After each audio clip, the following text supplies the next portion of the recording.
TBN ਦੇਖਣ ਵਾਲੇ ਸਮੁੱਚੇ ਦਰਸ਼ਕਾਂ ਨੂੰ ਦਵਿੰਦਰ ਸਿੰਘ ਬੈਨੀਪਾਲ ਵੱਲੋਂ ਪਿਆਰ ਅਤੇ ਸਤਿਕਾਰ ਸਹਿਤ ਸਤਿ ਸ਼੍ਰੀ ਅਕਾਲ। ਦੋਸਤੋ, ਅੱਜ ਦੇ ਪ੍ਰੋਗਰਾਮ ਦੇ ਵਿੱਚ ਜੇ ਜਾਨ ਹੈ ਤਾਂ ਜਹਾਨ ਹੈ। ਸਿਹਤ ਨਾਲ ਸੰਬੰਧਿਤ ਗੱਲਾਂ ਕੀਤੀਆਂ ਜਾਣਗੀਆਂ। ਕਹਿੰਦੇ ਬਾਕੀ ਦੇ ਕੰਮ ਬਾਅਦ 'ਚ ਪਹਿਲਾਂ ਸਿਹਤ ਜ਼ਰੂਰੀ ਹੈ। ਸੋ ਬਹੁਤ ਸਾਰੇ ਦਰਸ਼ਕ ਇੱਕ ਪ੍ਰੋਗਰਾਮ ਬੀਤੇ ਦਿਨੀ ਤੁਹਾਡੇ ਰੂਬਰੂ ਕੀਤਾ ਗਿਆ ਸੀ। ਉਸ ਤੋਂ ਬਾਅਦ ਸਵਾਲ ਆਏ ਸਨ ਕਿ ਜੋੜਾਂ ਵਿੱਚ ਦਰਦ ਰਹਿੰਦਾ ਹੈ, ਗਠੀਏ ਦੀ ਸ਼ਿਕਾਇਤ ਦੱਸੀ ਜਾਂਦੀ ਹੈ। ਡਾਕਟਰ ਕਿਸੇ ਦੇ ਗੋਡੇ ਦੁਖਦੇ ਆ, ਕਿਸੇ ਦੇ ਗਿੱਟੇ ਦੁਖਦੇ ਆ, ਕਿਸੇ ਦੀ ਸਰਵਾਈਕਲ ਦੀ ਸਮੱਸਿਆ, ਕਿਸੇ ਨੂੰ ਬੈਕ ਪੇਨ ਹੈ। ਖਾਸ ਕਰਕੇ ਇਹਨਾਂ ਠੰਡੇ ਮੁਲਕਾਂ ਦੇ ਵਿੱਚ ਇਹ ਦਰਦ ਹੋਰ ਵੀ ਜ਼ਿਆਦਾ ਮਹਿਸੂਸ ਹੁੰਦੇ ਹੈ। ਸੋ ਅੱਜ ਅਸੀਂ ਕੋਸ਼ਿਸ਼ ਕਰਾਂਗੇ ਕਿ ਸਰਵਾਈਕਲ ਕੀ ਹੈ, ਇਹਦੇ ਤੋਂ ਛੁਟਕਾਰਾ ਕਿਵੇਂ ਲਿਆ ਜਾਵੇ, ਜੋੜਾਂ ਦੇ ਦਰਦ ਕਿਉਂ ਸ਼ੁਰੂ ਹੁੰਦੇ ਨੇ, ਇਹਨਾਂ ਤੋਂ ਛੁਟਕਾਰਾ ਕਿਵੇਂ ਲਿਆ ਜਾਵੇ। ਸੋ ਆਓ ਇਸ ਮਸਲੇ ਦੇ ਵਾਸਤੇ ਡਾਕਟਰ ਅਰਿਦਮਨ ਸਿੰਘ ਮਾਹਲ ਹੋਰਾਂ ਨੂੰ ਪ੍ਰੋਗਰਾਮ ਦੌਰਾਨ ਸ਼ਾਮਲ ਕਰੀਏ। ਉਹ ਤੁਹਾਨੂੰ ਦੱਸਣਗੇ ਕਿ ਬਗੈਰ ਕੋਈ ਦਵਾਈ ਲਿਆਂ, ਬਗੈਰ ਕਿਸੇ ਡਾਕਟਰ ਕੋਲ ਗਿਆ, ਆਪਣੇ ਘਰ ਦੇ ਵਿੱਚ ਆਪਣੀ ਰਸੋਈ ਦੇ ਰਾਹੀਂ ਹੀ ਇਲਾਜ ਕਿਵੇਂ ਕਰ ਲਈਏ।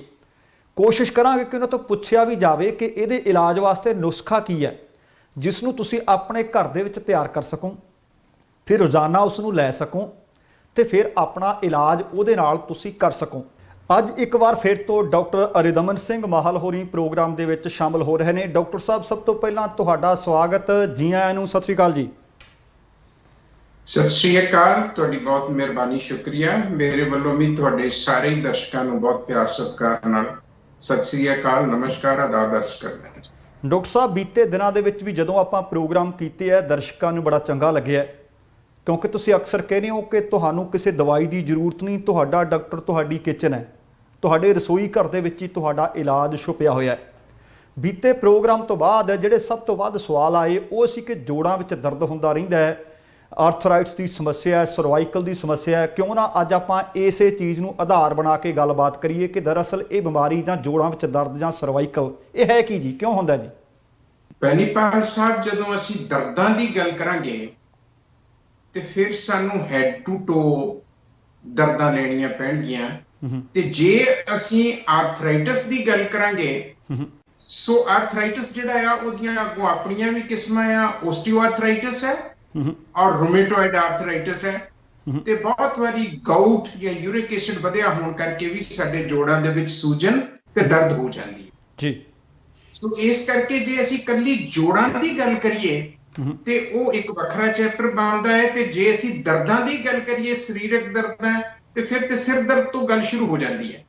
ਤੇ ਸਿਰ ਦਰਦ ਤੇ ਕਿਹੜੇ ਕਿਹੜੇ ਕਾਰਨ ਨੇ, ਕੀ ਉਹਦੀਆਂ ਅਲਾਮਤਾਂ ਹੋ ਸਕਦੀਆਂ ਆ, ਔਰ ਉਹਦੇ ਪਿੱਛੇ ਉਹਦੇ ਇਲਾਜ ਪਰਹੇਜ਼ ਜਿਹੜੇ ਆ ਉਹ ਕੀ ਬਣਦੇ ਆ।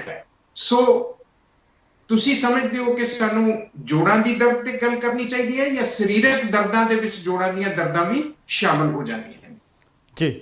ਸੋ ਆਪਾਂ ਕਿਉਂਕਿ ਅੱਜ ਦਰਦਾਂ ਕੋਈ ਵੀ ਨੇ, ਕਿਉਂਕਿ ਦਰਦ ਹਰ ਇੱਕ ਇੰਨੀ ਕੁ ਭੈੜੀ ਆ, ਹਰ ਇੱਕ ਇਨਸਾਨ ਨੂੰ ਇਹ ਲੱਗਦਾ ਹੁੰਦਾ ਕਿ ਜਿਹੜੇ ਹਿੱਸੇ 'ਚ ਦਰਦ ਹੋ ਰਿਹਾ ਭਾਵੇਂ ਇਸ ਵਕਤ ਕੋਈ ਕੱਟ ਕੇ ਸੁੱਟ ਦੇਵੇ।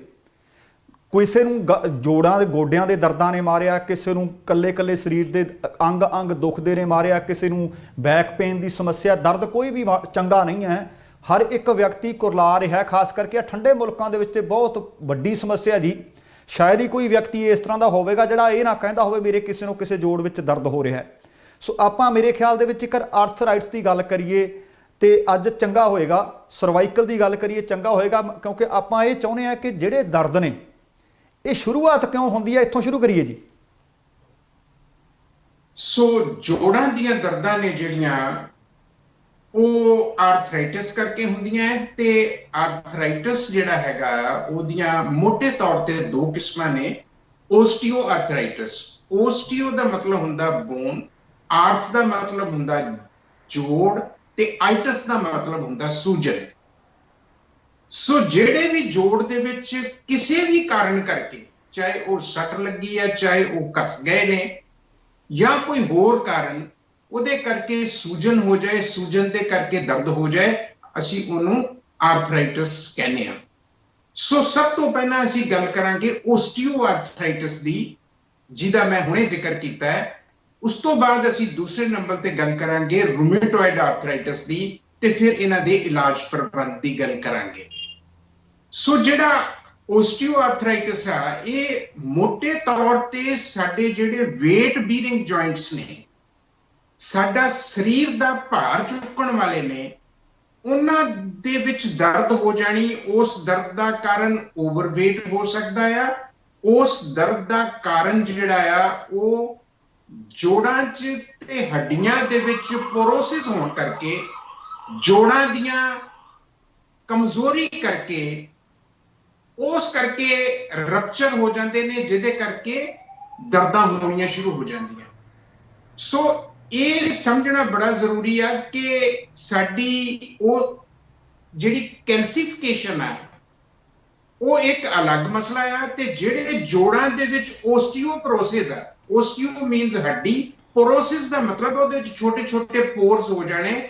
ਜਦੋਂ ਹੱਡੀਆਂ ਕਮਜ਼ੋਰ ਹੁੰਦੀਆਂ ਬਚਪਨ ਦੇ ਵਿੱਚ, ਜਾਂ ਮਾਂ ਦੇ ਪੇਟ ਦੇ ਵਿੱਚ ਸਾਨੂੰ ਕੈਲਸ਼ੀਅਮ ਨਹੀਂ ਮਿਲਿਆ ਹੁੰਦਾ, ਬਚਪਨ ਦੇ ਵਿੱਚ ਸਾਨੂੰ ਕੈਲਸ਼ੀਅਮ ਨਹੀਂ ਮਿਲਿਆ ਹੁੰਦਾ, ਜਾਂ ਕਈ ਵਾਰੀ ਕਈ ਤਰ੍ਹਾਂ ਦੀਆਂ ਇਹੋ ਜਿਹੀਆਂ ਬਿਮਾਰੀਆਂ ਰਹੀਆਂ ਹੁੰਦੀਆਂ ਜਿਹਦੇ ਕਰਕੇ ਸਾਡੀਆਂ ਹੱਡੀਆਂ ਕਮਜ਼ੋਰ ਹੋ ਜਾਂਦੀਆਂ। ਪੋਰੋਸਿਸ ਮੀਨਸ ਜਿਹੜੇ ਹੱਡੀਆਂ ਦੇ ਵਿੱਚ ਛੋਟੇ ਛੋਟੇ ਛੇਕ ਹੁੰਦੇ ਆ ਉਹ ਵੱਡੇ ਹੋ ਜਾਂਦੇ ਆ, ਜਿਹਦੇ ਕਰਕੇ ਜੋੜ ਕਮਜ਼ੋਰ ਹੋ ਜਾਂਦੇ ਆ, ਛੇਤੀ ਘਸ ਜਾਂਦੇ ਆ।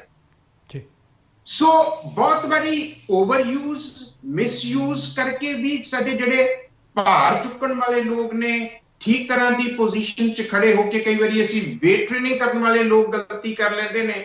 ਕਈ ਵਾਰੀ ਪਹਿਲਵਾਨ ਲੋਕ ਨੇ ਜਿਹੜੇ ਉਹ ਰੋਂਗ ਪੋਸਚਰਸ ਦੇ ਵਿੱਚ ਡੰਡ ਬੈਠਕਾਂ ਮਾਰਨੀਆਂ ਸ਼ੁਰੂ ਕਰ ਜਾਂਦੇ ਆ, ਜਿਹਦੇ ਨਾਲ ਘਸ ਜਾਂਦਾ ਹੈ। ਜਾਂ ਬਹੁਤ ਸਾਰੀਆਂ ਇਹੋ ਜਿਹੀਆਂ ਦਵਾਈਆਂ ਜਿਹਦੇ ਵਿੱਚ ਥਾਇਰਾਇਡ ਹੋ ਗਿਆ, ਜਾਂ ਹੋਰ ਵੀ ਕਈ ਇਸ ਤਰ੍ਹਾਂ ਦੀਆਂ ਬਿਮਾਰੀਆਂ ਨੇ ਜਿਨ੍ਹਾਂ ਦੀਆਂ ਦਵਾਈਆਂ ਦੇ ਕਰਕੇ ਵੀ ਸਾਡੀਆਂ ਹੱਡੀਆਂ ਕਮਜ਼ੋਰ ਹੋ ਜਾਂਦੀਆਂ।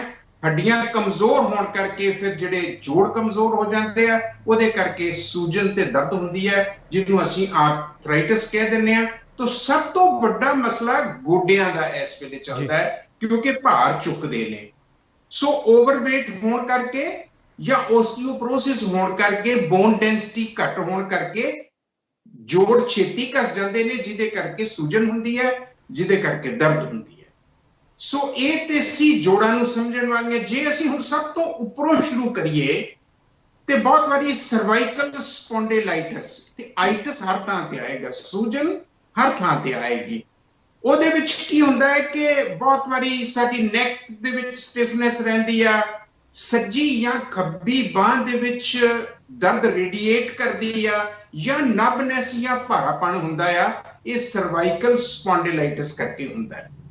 ਉਸ ਤੋਂ ਹੇਠਾਂ ਆ ਜਾਓ ਤੇ ਰੀੜ੍ਹ ਦੀ ਦਰਦ, ਜਾਂ ਲੰਗੜੀ, ਜਾਂ ਲੰਬਾਗੋ, ਜਿਹੜੀ ਕਿ L4 ਤੇ 5 ਜਿਹੜੇ ਵਰਟੇਬਰਾਸ ਨੇ, ਉਹਨਾਂ ਦੇ ਦਰਮਿਆਨ ਵਰਟੇਬਰਾਸ ਦੇ ਘਸਣ ਕਰਕੇ, ਡਿਸਕ ਦੇ ਫਲੈਟਨ ਹੋਣ ਕਰਕੇ, ਕਿਸੇ ਵੇਲੇ ਇੰਜਰੀ ਕਰਕੇ, ਕਿਸੇ ਵੇਲੇ ਬੈਂਡ ਹੋ ਕੇ ਜਦੋਂ ਅਸੀਂ ਵੇਟ ਚੁੱਕਦੇ ਆ, ਉਹਦੇ ਕਰਕੇ ਕਿਤੇ ਡਿਸਪਲੇਸਮੈਂਟ ਵੀ ਹੋ ਜਾਂਦੀ ਆ, ਬਲਜਿੰਗ ਵੀ ਹੋ ਜਾਂਦੀ ਆ, ਇਨਫਲੇਮੇਸ਼ਨ ਵੀ ਹੋ ਜਾਂਦੀ ਹੈ। ਤੇ ਉਹ ਦਰਦ ਫਿਰ ਸਾਡੀ ਸੱਜੀ ਜਾਂ ਖੱਬੀ ਲੱਤ ਵੱਲ ਨੂੰ ਬੈਕ ਬੰਪ ਤੋਂ ਹੁੰਦੀ ਹੋਈ, ਪੱਟ ਦੀ ਬੈਕ ਸਾਈਡ ਤੋਂ ਗੋਡੇ ਦੀ ਬੈਕ ਸਾਈਡ, ਪਿੰਨੀ, ਚੀਚੀ ਪੈਰ ਤੱਕ ਸੂਜਨ ਕਰ ਦਿੰਦੀ, ਨਬਨੈਸ ਕਰ ਦਿੱਤੀ। ਤੇ ਜਦੋਂ ਅਸੀਂ ਤੁਰਦੇ ਹਾਂ ਤੇ ਬੰਦਾ ਕਈ ਵਾਰੀ ਲੰਗੜਾ ਕੇ ਤੁਰਦਾ ਹੈ, ਤੇ ਸਾਡੀ ਦੇਸੀ ਲੈਂਗੁਏਜ ਦੇ ਵਿੱਚ, ਫੋਕ ਲੈਂਗੁਏਜ ਦੇ ਵਿੱਚ ਇਹਨੂੰ ਅਸੀਂ ਲੰਗੜੀ ਵੀ ਕਹਿੰਦਾ। ਸੋ ਸ਼ਿਏਟਿਕ ਨਰਵ ਦੀ ਪਿਰਸਿੰਗ ਜਿਹੜੀ ਕਿ L4-5 ਦੇ ਜੋੜ ਦੇ ਦਰਮਿਆਨ ਹੋ ਜਾਂਦੀ ਆ, ਨਰਵ ਦੱਬੀ ਜਾਂਦੀ ਆ, ਜਾਂ ਨਰਵ ਦੀ ਸੂਜਨ ਹੋਣ ਕਰਕੇ ਇਹ ਪ੍ਰੋਬਲਮ ਸਾਨੂੰ ਆ ਜਾਂਦੀ ਆ। ਔਰ ਬਹੁਤ ਵਾਰੀ ਇਹ ਐਗਰੀਵੇਟ ਉਦੋਂ ਹੋ ਜਾਂਦੀ ਆ, ਜਾਂ ਵੱਧ ਉਸ ਵੇਲੇ ਜਾਂਦੀ ਆ, ਜਦੋਂ ਸਾਡੇ ਪੇਟ ਦੇ ਵਿੱਚ ਗੈਸ ਹੋਣ ਕਰਕੇ ਸਾਡਾ ਪੇਟ, ਸਾਡਾ ਤੋਂਦ ਅੱਗੇ ਨੂੰ ਵਧਿਆ ਰਹਿੰਦਾ, ਜਿਹੜਾ ਕਿ ਨਾਰਮਲ ਕਰਵੇਚਰ ਹੈ, ਜਿਹੜਾ ਉਹਨੂੰ ਖਿੱਚ ਲੈਂਦਾ ਅੱਗੇ ਵੱਲ ਨੂੰ, ਉਹਦੇ ਕਰਕੇ। ਤੇ ਜਾਂ ਫਿਰ ਕਬਜ਼ ਹੋਣ ਕਰਕੇ, ਗੈਸ ਹੋਣ ਕਰਕੇ, ਪੇਟ ਵਧੇ ਹੋਣ ਕਰਕੇ, ਜ਼ਿਆਦਾ ਕਰਵੇਚਰ ਖਰਾਬ ਹੋਣ ਕਰਕੇ ਇਹ ਜ਼ਿਆਦਾ ਵਿਗੜ ਜਾਂਦਾ ਹੈ। ਸੋ ਇਸ ਕਰਕੇ ਇਹ ਬੜਾ ਹੀ ਜ਼ਰੂਰੀ ਹੈ ਕਿ ਅਸੀਂ ਪੇਟ ਨੂੰ ਦਰੁਸਤ ਕਰਕੇ ਰੱਖਣਾ। ਪੇਟ ਦਾ ਓਬੇਸਿਟੀ ਵੀ ਨਾ ਹੋਵੇ, ਜਿਹਨੂੰ ਅਸੀਂ ਪੀਅਰ ਸ਼ੇਪ ਓਬੇਸਿਟੀ ਕਹਿੰਦੇ ਆ, ਤੇ ਉਸ ਤੋਂ ਬਾਅਦ ਸਾਨੂੰ ਕਬਜ਼ ਨਾ ਹੋਵੇ, ਗੈਸ ਨਾ ਹੋਵੇ। ਇਹ ਜਦੋਂ L4-5 ਦੇ ਦਰਮਿਆਨ ਕਿਸੇ ਵੀ ਕਾਰਨ ਕਰਕੇ ਸੂਜਨ ਹੋਵੇ, ਦਰਦ ਹੋਵੇ, ਔਰ ਲੱਤਾਂ ਨੂੰ ਰੇਡੀਏਟ ਕਰਦੀ ਹੋਵੇ ਦਰਦ, ਉਸ ਵੇਲੇ ਸਾਨੂੰ ਇਹਨਾਂ ਚੀਜ਼ਾਂ ਦਾ ਖਿਆਲ ਰੱਖਣਾ ਪੈਂਦਾ ਹੈ। ਸੋ ਡਾਕਟਰ ਸਾਹਿਬ ਉਸ ਤੋਂ ਬਾਅਦ ਜੀ ਜੀ ਜੀ, ਆਉਣ ਉਸ ਦਿਓ। ਤੋਂ ਬਾਅਦ ਅਸੀਂ ਅੱਗੇ ਆਵਾਂਗੇ ਮੋਟੇ ਤੌਰ ਤੇ ਜਿਹੜੀਆਂ ਸਾਡੀਆਂ ਦਰਦਾਂ ਨੇ ਉਹ ਹੈਗੀਆਂ weight bearing, ਸਾਡੇ ਗੋਡੇ ਘਸ ਜਾਂਦੇ ਆ। ਹੂੰ ਉਹਦਾ ਮੈਂ ਕਾਰਨ ਪਹਿਲਾਂ ਹੀ ਦੱਸਿਆ ਹੈ। ਜੀ ਸੋ ਇਹ ਮੋਟੇ ਤੌਰ ਤੇ ਜੁਆਇੰਟਸ ਨੇ। ਇੱਕ ਤਾਂ ਸਾਡਾ ਵਰਟੇਬਰਲ ਕਾਲਮ ਹੈ, ਬੈਕ ਦੀ ਜਿਹੜੀ ਸਾਡੀ ਮੇਨ ਹੈ, ਸਰਵਾਈਕਲ ਤੇ ਲੰਬਾਗੋ, ਤੇ ਤੀਸਰਾ ਗੋਡੇ। ਇਹ ਤਿੰਨ ਚੀਜ਼ਾਂ ਦੀ ਸਾਨੂੰ ਵੱਡੀ ਪ੍ਰੋਬਲਮ ਆਉਂਦੀ ਆ। ਇੱਥੇ ਅਸੀਂ ਓਸਟੀਓਆਰਥਰਾਈਟਿਸ ਨੂੰ ਡਿਫਾਈਨ ਕਰਨ ਤੋਂ ਬਾਅਦ ਫਿਰ ਅਸੀਂ ਕਰਨਾ ਕੀ ਹੈ, ਇਹਦੇ ਪ੍ਰਬੰਧ ਵੀ ਤੇ ਚਾਹੀਦਾ ਹੈ। ਜੀ ਉਹ ਪ੍ਰਬੰਧ ਦੇ ਵਿੱਚ ਸਭ ਤੋਂ ਪਹਿਲਾ ਕੰਮ ਇਹ ਆ ਕਿ ਸਾਡੇ ਸਰੀਰ ਦੇ ਵਿੱਚ ਸੂਜਨ ਨਾ ਹੋਵੇ। ਸਾਡੇ ਸਰੀਰ ਦੇ ਵਿੱਚ ਸੂਜਨ ਅਸੀਂ ਕਿਹਨੂੰ ਕਵਾਂਗੇ? ਵਾਟਰ ਤੇ ਵਿੰਡ ਦੀ ਰਿਟੈਂਸ਼ਨ ਹੈ ਜੀ। ਉਹ ਫੂਡ ਜਿਹੜੇ ਸਾਡੇ ਸਰੀਰ ਦੇ ਵਿੱਚ ਵਾਟਰ ਤੇ ਵਿੰਡ ਦੀ ਰਿਟੈਂਸ਼ਨ ਕਰਦੇ ਆ, ਸਾਡੇ ਸਰੀਰ ਦੇ ਵਿੱਚ ਹਵਾ ਤੇ ਪਾਣੀ ਦਾ ਠਹਿਰਾਓ ਬਣਾਉਂਦੇ ਆ, ਸਾਨੂੰ ਉਹਨਾਂ ਨੂੰ ਆਇਡੈਂਟੀਫਾਈ ਕਰਨਾ ਪਊਗਾ ਔਰ ਉਹ ਫੂਡ ਸਾਨੂੰ ਅਵੋਇਡ ਕਰਨੇ ਪੈਣਗੇ। ਦੇਸੀ ਲੈਂਗੁਏਜ ਦੇ ਵਿੱਚ ਅਸੀਂ ਕਹਿੰਦੇ ਆ ਕਿ ਵਾਈ ਚੀਜ਼ਾਂ ਮੋਟੇ ਤੌਰ ਤੇ ਇਹ ਕੰਮ ਕਰਦੀਆਂ, ਸਾਡੇ ਸਰੀਰ ਦੇ ਵਿੱਚ ਹਵਾ ਤੇ ਪਾਣੀ ਜਿਹੜਾ ਨਹੀਂ ਚਾਹੀਦਾ ਹੁੰਦਾ, ਜਿਹਦੇ ਨਾਲ ਸਾਡਾ ਵੋਲੀਅਮ ਵੱਧਦਾ ਹੈ, ਜਿਹਦੇ ਕਰਕੇ ਸੂਜਨ ਹੁੰਦੀ ਹੈ। ਉਹ ਸਾਰੀਆਂ ਵਾਈ ਚੀਜ਼ਾਂ ਨੂੰ ਆਇਡੈਂਟੀਫਾਈ ਕਰਕੇ ਉਹਨਾਂ ਤੋਂ ਸਾਨੂੰ ਬਚਣਾ ਚਾਹੀਦਾ ਆ, ਜਿਹਦੇ ਵਿੱਚ ਮੈਂ ਗਿਣਾ ਦਿੰਦਾ ਆ ਚੌਲ, ਆਲੂ, ਮਾਂ, ਰਾਜਮਾ, ਕੜੀ, ਸਫੇਦ ਚਨੇ, ਚਨਿਆਂ ਦੀ ਦਾਲ ਜਾਂ ਸਾਰੀਆਂ ਬਈਆਂ ਦਾਲ। ਜਿੰਨੀ ਬਣੀ ਹੋਈ ਦਾਲ ਪੁਰਾਣੀ ਹੁੰਦੀ ਜਾਏਗੀ ਉਨੀ ਵਾਈ ਹੁੰਦੀ ਜਾਏਗੀ। ਤੇ ਪੁਰਾਤਨ ਵਿਜ਼ਡਮ ਦੇ ਤਹਿਤ ਜਦੋਂ ਵੀ ਅਸੀਂ ਸਬਜ਼ੀਆਂ ਬਣਾਉਂਦੇ ਸਾਂ, ਜਿਹੜੀ ਸਾਡੀ ਪੰਜਾਬੀ ਕਿਚਨ ਸੀ, ਉਹਦੇ ਵਿੱਚ ਲਸਣ, ਪਿਆਜ਼, ਅਦਰਕ, ਟਮਾਟਰ, ਚਾਰੇ ਚੀਜ਼ਾਂ ਗਰਮ ਤਸੀਰ ਦੀਆਂ ਜ਼ਰੂਰ ਪੈਂਦੀਆਂ ਸੀ, ਕਿਉਂਕਿ 90% ਜਿਹੜਾ ਸਾਡਾ ਭੋਜਨ ਦਾ ਸਟਫ ਆ ਉਹ ਵਾਈ ਆਉਂਦਾ ਆ। ਵਾਈ ਦਾ ਮਤਲਬ ਆ ਕਿ ਸਾਡੇ ਸਰੀਰ ਦੇ ਵਿੱਚ ਹਵਾ ਤੇ ਪਾਣੀ ਦੀ ਰੋਕ ਕਰਦਾ। ਇਸ ਕਰਕੇ ਗਰਮ ਮਸਾਲਾ ਬਣਿਆ ਸੀ, ਠੰਡਾ ਮਸਾਲਾ ਕੋਈ ਨਹੀਂ ਬਣਿਆ। ਔਰ ਗਰਮ ਮਸਾਲੇ ਦੇ ਵਿੱਚ ਗਰਮ ਤਸੀਰ ਵਾਲੀਆਂ ਚੀਜ਼ਾਂ, ਮੋਟੀ ਇਲਾਚੀ ਹੋ ਗਈ, ਲੌਂਗ ਹੋ ਗਿਆ, ਕਾਲੀ ਮਿਰਚ ਹੋ ਗਈ, ਸੁੰਡ ਅਦਰਕ ਹੋ ਗਿਆ, ਇਹ ਸਾਰੀਆਂ ਦੀਆਂ ਸਾਰੀਆਂ ਚੀਜ਼ਾਂ ਗਰਮ ਤਸੀਰ ਦੀਆਂ ਹੁੰਦੀਆਂ ਸੀ। ਜਦੋਂ ਅਸੀਂ ਕੁੱਕ ਕਰਦੇ ਸਾਂ ਉੱਥੇ ਹੀ ਨਿਊਟਰਲ ਹੋ ਜਾਂਦਾ ਸੀ ਤੇ ਸਾਨੂੰ ਕਿਸੇ ਕਿਸਮ ਦਾ ਨੁਕਸਾਨ ਨਹੀਂ ਕਰਦਾ ਸੀ। ਜੀ ਸੋ ਵਾਈ ਚੀਜ਼ਾਂ ਤੋਂ ਬਚਣਾ ਆ, ਤੇ ਜੇ ਸਾਡੀ ਮਜਬੂਰੀ ਆ ਤੇ ਉਹਦੇ ਵਿੱਚ ਲਸਣ, ਪਿਆਜ਼, ਅਦਰਕ, ਟਮਾਟਰ ਦਾ ਖੂਬ ਸਾਰਾ ਤੜਕਾ ਲੱਗਾ ਹੋਣਾ ਚਾਹੀਦਾ ਆ। ਤੇ ਗਰਮ ਮਸਾਲੇ ਵਿੱਚ ਇਹ 4-5 ਚੀਜ਼ਾਂ ਦੀ ਬਹੁਤਾਤ ਹੋਵੇ। ਅੱਜ ਕੱਲ ਬਣੇ ਬਣਾਏ ਆਉਂਦੇ ਆ, ਉਹ ਨਿਰਾ ਹੀ ਧੋਖਾ ਹੁੰਦਾ। ਸਾਨੂੰ ਲੌਂਗ ਚਾਹੀਦਾ ਜਿਹੜਾ ਬਹੁਤ ਮਹਿੰਗਾ ਹੈ, ਸਾਨੂੰ ਕਾਲੀ ਮਿਰਚ ਚਾਹੀਦੀ ਹੈ ਜਿਹਦਾ ਪਹਿਲਾਂ ਹੀ ਆਇਲ ਕੱਢਿਆ ਹੁੰਦਾ, ਸਾਨੂੰ ਮੋਟੀ ਇਲਾਚੀ ਚਾਹੀਦੀ ਹੈ ਜਿਹੜੀ ਇਸ ਵੇਲੇ ਬਹੁਤ ਮਹਿੰਗੀ ਹੋ ਚੁੱਕੀ ਹੈ। ਸੋ ਇਹ ਲੌਂਗ ਹੋ ਗਿਆ, ਮੋਟੀ ਇਲਾਚੀ ਹੋ ਗਈ, ਕਾਲੀ ਮਿਰਚ ਹੋ ਗਈ, ਸੁੰਡ ਹੋ ਗਈ, ਇਹ ਸਾਰੀਆਂ ਦੀਆਂ ਸਾਰੀਆਂ ਉਹ ਚੀਜ਼ਾਂ ਨੇ ਜਿਨ੍ਹਾਂ ਦੀ ਤਸੀਰ ਗਰਮ ਹੁੰਦੀ। ਤੇ ਜਦੋਂ ਅਸੀਂ ਵਾਈ ਕਿਸੇ ਵੀ ਕੰਟੈਂਟ ਦਾ ਸਾਡੇ ਸਰੀਰ ਦੇ ਵਿੱਚ ਹਵਾ, ਮਾਂ ਤੇ ਰਾਜਮਾ ਬੜੇ ਹੀ ਵਾਈ, ਤੁਸੀਂ ਘਰਾਂ 'ਚ ਵੀ ਖਾਂਦੇ ਹੋ, ਵੇਖਦੇ ਹੋ, ਜਿਸ ਦਿਨ ਮਾਂ ਖਾਦੇ ਹੋਣ, ਰਾਜਮਾ ਖਾਦੇ ਹੋਣ, ਉਸ ਦਿਨ ਹੀ ਸਾਡਾ ਪੇਟ ਅਪਸੈਟ ਹੋ ਜਾਂਦਾ, ਗੈਸ ਰਿਲੀਜ਼ ਨਹੀਂ ਹੁੰਦੀ, ਜੇ ਰਿਲੀਜ਼ ਹੁੰਦੀ ਹੈ ਤੇ ਬਹੁਤ ਫਾਉਲ ਸਮੈਲ ਕਰਦੀ ਹੈ, ਮੀਨਸ ਇਹ ਵਾਈ ਚੀਜ਼ ਹੈ। ਸੋ ਜਿੱਥੇ ਵੀ ਇਹ ਵਾਈ ਚੀਜ਼ਾਂ ਨੂੰ ਬਣਾਉਣਾ, ਉਸ ਵੇਲੇ ਕਣਕ ਦੇ ਦਾਣੇ ਜਿੰਨੀ ਹਿੰਗ ਅਗਰ ਪਿਓਰ ਮਿਲਦੀ ਹੋਵੇ ਤਾਂ ਫਿਰ ਕਣਕ ਦੇ ਦਾਣੇ ਜਿੰਨੀ ਹਿੰਗ ਆ ਉਹ ਦੇਸੀ ਘਿਓ ਦੇ ਵਿੱਚ ਮਾੜੀ ਜੀ ਲਾਲ ਕਰਕੇ ਉਹਦਾ ਤੜਕਾ ਲਾ ਲੈਣਾ ਚਾਹੀਦਾ ਹੈ। ਸੋ ਜਿੱਥੇ ਅਸੀਂ ਗਰਮ ਮਸਾਲਿਆਂ ਦੀ ਭਰਪੂਰ ਵਰਤੋਂ ਕਰਦੇ ਹਾਂ, ਜਿੱਥੇ ਅਸੀਂ ਲਸਣ, ਪਿਆਜ਼, ਅਦਰਕ, ਟਮਾਟਰ ਦੀ ਭਰਪੂਰ ਵਰਤੋਂ ਕਰਦੇ ਹਾਂ, ਉੱਥੇ ਅਸੀਂ ਥੋੜਾ ਜਿਹਾ ਕਿਤੇ ਹਿੰਗ ਦਾ ਵੀ ਤੜਕਾ ਲਾ ਲਈਏ ਤੇ ਫਿਰ ਉਹਦੀ ਇਹ ਨੁਕਸਾਨਦਾਇਕ ਜਿਹੜਾ ਉਹਦੇ ਚ ਤੱਤ ਨੇ ਕਿ ਸਾਡੇ ਸਰੀਰ ਦੇ ਵਿੱਚ ਹਵਾ ਤੇ ਪਾਣੀ ਦੀ ਰੋਕ ਕਰਨੀ, ਉਹ ਘਟ ਜਾਂਦੇ ਨੇ ਜਾਂ ਨਹੀਂ ਹੁੰਦਾ। ਸੋ ਇਹ ਜਦੋਂ ਅਸੀਂ ਕਹਿੰਦੇ ਹਾਂ ਨਾ let food be your medicine, ਤੇ ਫਿਰ ਸਾਨੂੰ ਫੂਡ ਦੇ ਬਾਰੇ ਥੋੜੀ ਜਿਹੀ ਜਾਣਕਾਰੀ ਜ਼ਰੂਰ ਲੈ ਲੈਣੀ ਚਾਹੀਦੀ ਹੈ। ਸੋ ਵਾਈ ਚੀਜ਼ਾਂ ਦੀ ਮੈਂ ਗਿਣਤੀ ਕਰਵਾ ਦਿੱਤੀ ਹੈ। ਉਹਨਾਂ ਨੂੰ ਨਿਊਟਰਲ ਕਰਨ ਵਾਸਤੇ ਮੈਂ ਫਰੈਸ਼ ਮਸਾਲੇ, ਲਸਣ, ਪਿਆਜ਼, ਅਦਰਕ, ਟਮਾਟਰ ਦੀ ਗੱਲ ਕੀਤੀ ਹੈ। ਜਿਹੜਾ ਵੈਸੇ ਗਰਮ ਮਸਾਲਾ ਆ ਉਹ ਪੁਰਾਣੇ ਜ਼ਮਾਨੇ ਦੇ ਵਿੱਚ ਡੰਡਾ ਕੁੰਡਾ ਘਰ ਹੁੰਦਾ ਸੀ, ਅੱਜ ਕੱਲ ਵੀ ਮਿਲਦੇ ਆ। ਸੋ ਸਾਬਤ ਮਸਾਲੇ ਲੈ ਕੇ ਰਗੜ ਕੇ ਇੰਸਟੈਂਟਲੀ ਯੂਜ਼ ਕਰੋ। ਜੇ ਤੁਸੀਂ ਉਹਨੂੰ ਰੱਖਿਆ ਰਹਿਣ ਦਿਓਗੇ ਤਾਂ ਫਿਰ ਉਹਦੇ ਐਸੈਂਸ਼ੀਅਲ ਆਇਲਸ ਨੇ ਜਿਹੜੀ ਉਹਦੀ ਪੋਟੈਂਸ਼ੀਅਲ ਆ ਜਿਹੜਾ ਉਹ ਉੱਡ ਜਾਏਗਾ। ਸੋ ਇਸ ਕਰਕੇ ਉਸ ਵੇਲੇ ਵਰਤੋਂ ਕਰੋ ਤਾਜ਼ੀ ਰਗੜ ਕੇ ਉਹ ਮਸਾਲੇ ਯੂਜ਼ ਕਰਨ ਦੇ ਨਾਲ ਸਾਨੂੰ ਉਹਦਾ ਸੱਚੀ ਮੁੱਚੀ ਬੈਨੀਫਿਟ ਹੁੰਦਾ ਆ। ਜਦੋਂ ਅਸੀਂ ਕਹਿੰਦੇ let food be your medicine, ਉਸ ਵੇਲੇ ਇਹੀ ਮਸਾਲੇ ਤੁਹਾਡੇ ਕੋਲ ਮੈਡੀਸਨ ਦਾ ਕੰਮ ਕਰਦੇ ਆ। ਸੋ ਜਿਨ੍ਹਾਂ ਲੋਕਾਂ ਨੂੰ ਸਰਵਾਈਕਲ ਤੋਂ ਬਿਨਾਂ, ਜੇ ਮੈਂ ਹੈਡ ਦੀ ਗੱਲ ਕਰਾਂ ਵਰਟਾਈਗੋ, ਜੇ ਮੈਂ ਗੱਲ ਕਰਾਂ ਮਾਈਗ੍ਰੇਨ, ਜੇ ਮੈਂ ਗੱਲ ਕਰਾਂ ਸਰਵਾਈਕਲ ਸਪੌਂਡਿਲਾਈਟਿਸ, ਜੇ ਮੈਂ ਗੱਲ ਕਰਾਂ ਲੰਬਾਗੋ ਜਾਂ ਰੀੜ੍ਹ ਦੀ ਦਰਦ ਜਾਂ ਸ਼ੀਏਟਿਕ ਨਰਵ ਦੀ ਪਿਰਸਿੰਗ, ਜੇ ਮੈਂ ਗੱਲ ਕਰਾਂ ਬਾਕੀ ਵੀ ਜੋੜਾਂ ਦੀਆਂ ਦਰਦਾਂ ਦੀ, ਤਾਂ ਉਸ ਵੇਲੇ ਇਹ ਪਰਹੇਜ਼ ਤੇ ਇਹ ਸਾਡੇ ਭੋਜਨ ਦੇ ਵਿੱਚ ਬਦਲਾਅ ਕਰਨਾ ਬੜਾ ਬਣਦਾ ਆ। ਜਿਹੜਾ ਕਹਿੰਦੇ ਆ ਕਿ ਪਰਹੇਜ਼ ਹੈ ਜਿਹੜਾ, ਉਹ ਅੱਧਾ ਇਲਾਜ ਹੋ ਜਾਂਦਾ ਹੈ। ਸੋ ਵਾਈ ਚੀਜ਼ਾਂ ਦਾ ਪਰਹੇਜ਼ ਕਰ ਲਓ, ਗਰਮ ਚੀਜ਼ਾਂ ਦੇ ਉੱਤੇ ਜ਼ੋਰ ਦੇ ਦਿਓ, ਅੱਧਾ ਤੇ ਅਸੀਂ ਉੱਥੇ ਹੀ ਠੀਕ ਹੋ ਜਾਂਦੇ ਹਾਂ। ਹੁਣ ਤੁਸੀਂ ਘਰ ਆਪਣੇ ਪ੍ਰੈਪਰੇਸ਼ਨ ਕੀ ਕਰਨੇ? ਅਸੀਂ ਤਾਂ ਦੇਖੋ ਸਾਡੀ ਮਜਬੂਰੀ ਇਹ ਆ, ਹੁਣ ਮੈਂ ਉਸ਼ਬਾ ਨੀਚਕਾ ਚ ਰਹਿਤਾ ਬ੍ਰਹਮਡੰਡੀ ਗੋਰਖਮੁੰਡੀ ਤਾਂ ਮੈਂ ਤੁਹਾਨੂੰ ਨਹੀਂ ਦੱਸਣੀਆਂ, ਉਹ ਤਾਂ ਸਾਡੇ ਕੰਮ ਕਰਨ ਵਾਲੇ ਆ। 7200 ਜੜੀ ਬੂਟੀਆਂ ਦਾ ਦੇਸ਼ ਹੈ, ਉਹ ਤਾਂ ਸਾਡਾ ਕੰਮ ਕਰਨ ਵਾਲਾ। ਲੇਕਿਨ ਤੁਸੀਂ ਕੀ ਕਰਨਾ ਹੈ? ਕੁਛ ਨਹੀਂ। ਤੁਹਾਡੀ ਰਸੋਈ ਦੇ ਵਿੱਚ ਉਹ 12 ਖਾਨਿਆਂ ਵਾਲੀ ਲੂਣਦਾਨੀ ਦਾ ਅਸੀਂ ਅਕਸਰ ਜ਼ਿਕਰ ਕਰਦੇ ਹਾਂ। ਤੁਸੀਂ ਆਪਣੇ ਕੋਲੋਂ ਕਾਲੀ ਮਿਰਚ, ਮਗਾ ਤੇ ਸੁੰਡ, ਤਿੰਨ ਚੀਜ਼ਾਂ, ਇਹਨੂੰ ਅਸੀਂ ਤ੍ਰਿਕਟੂ ਦਾ ਨਾਮ ਦਿੰਨੇ ਆ, 3 ਕੌੜੀਆਂ ਚੀਜ਼ਾਂ। ਇਹ ਤਿੰਨੇ ਬਰਾਬਰ ਮਾਤਰਾ ਚ ਲੈ ਲਓ। ਕਾਲੀ ਮਿਰਚ, ਮਗਾ ਤੇ ਸੁੰਡ, ਇਹਦਾ ਫਾਈਨ ਪਾਊਡਰ ਕਰ ਲਓ।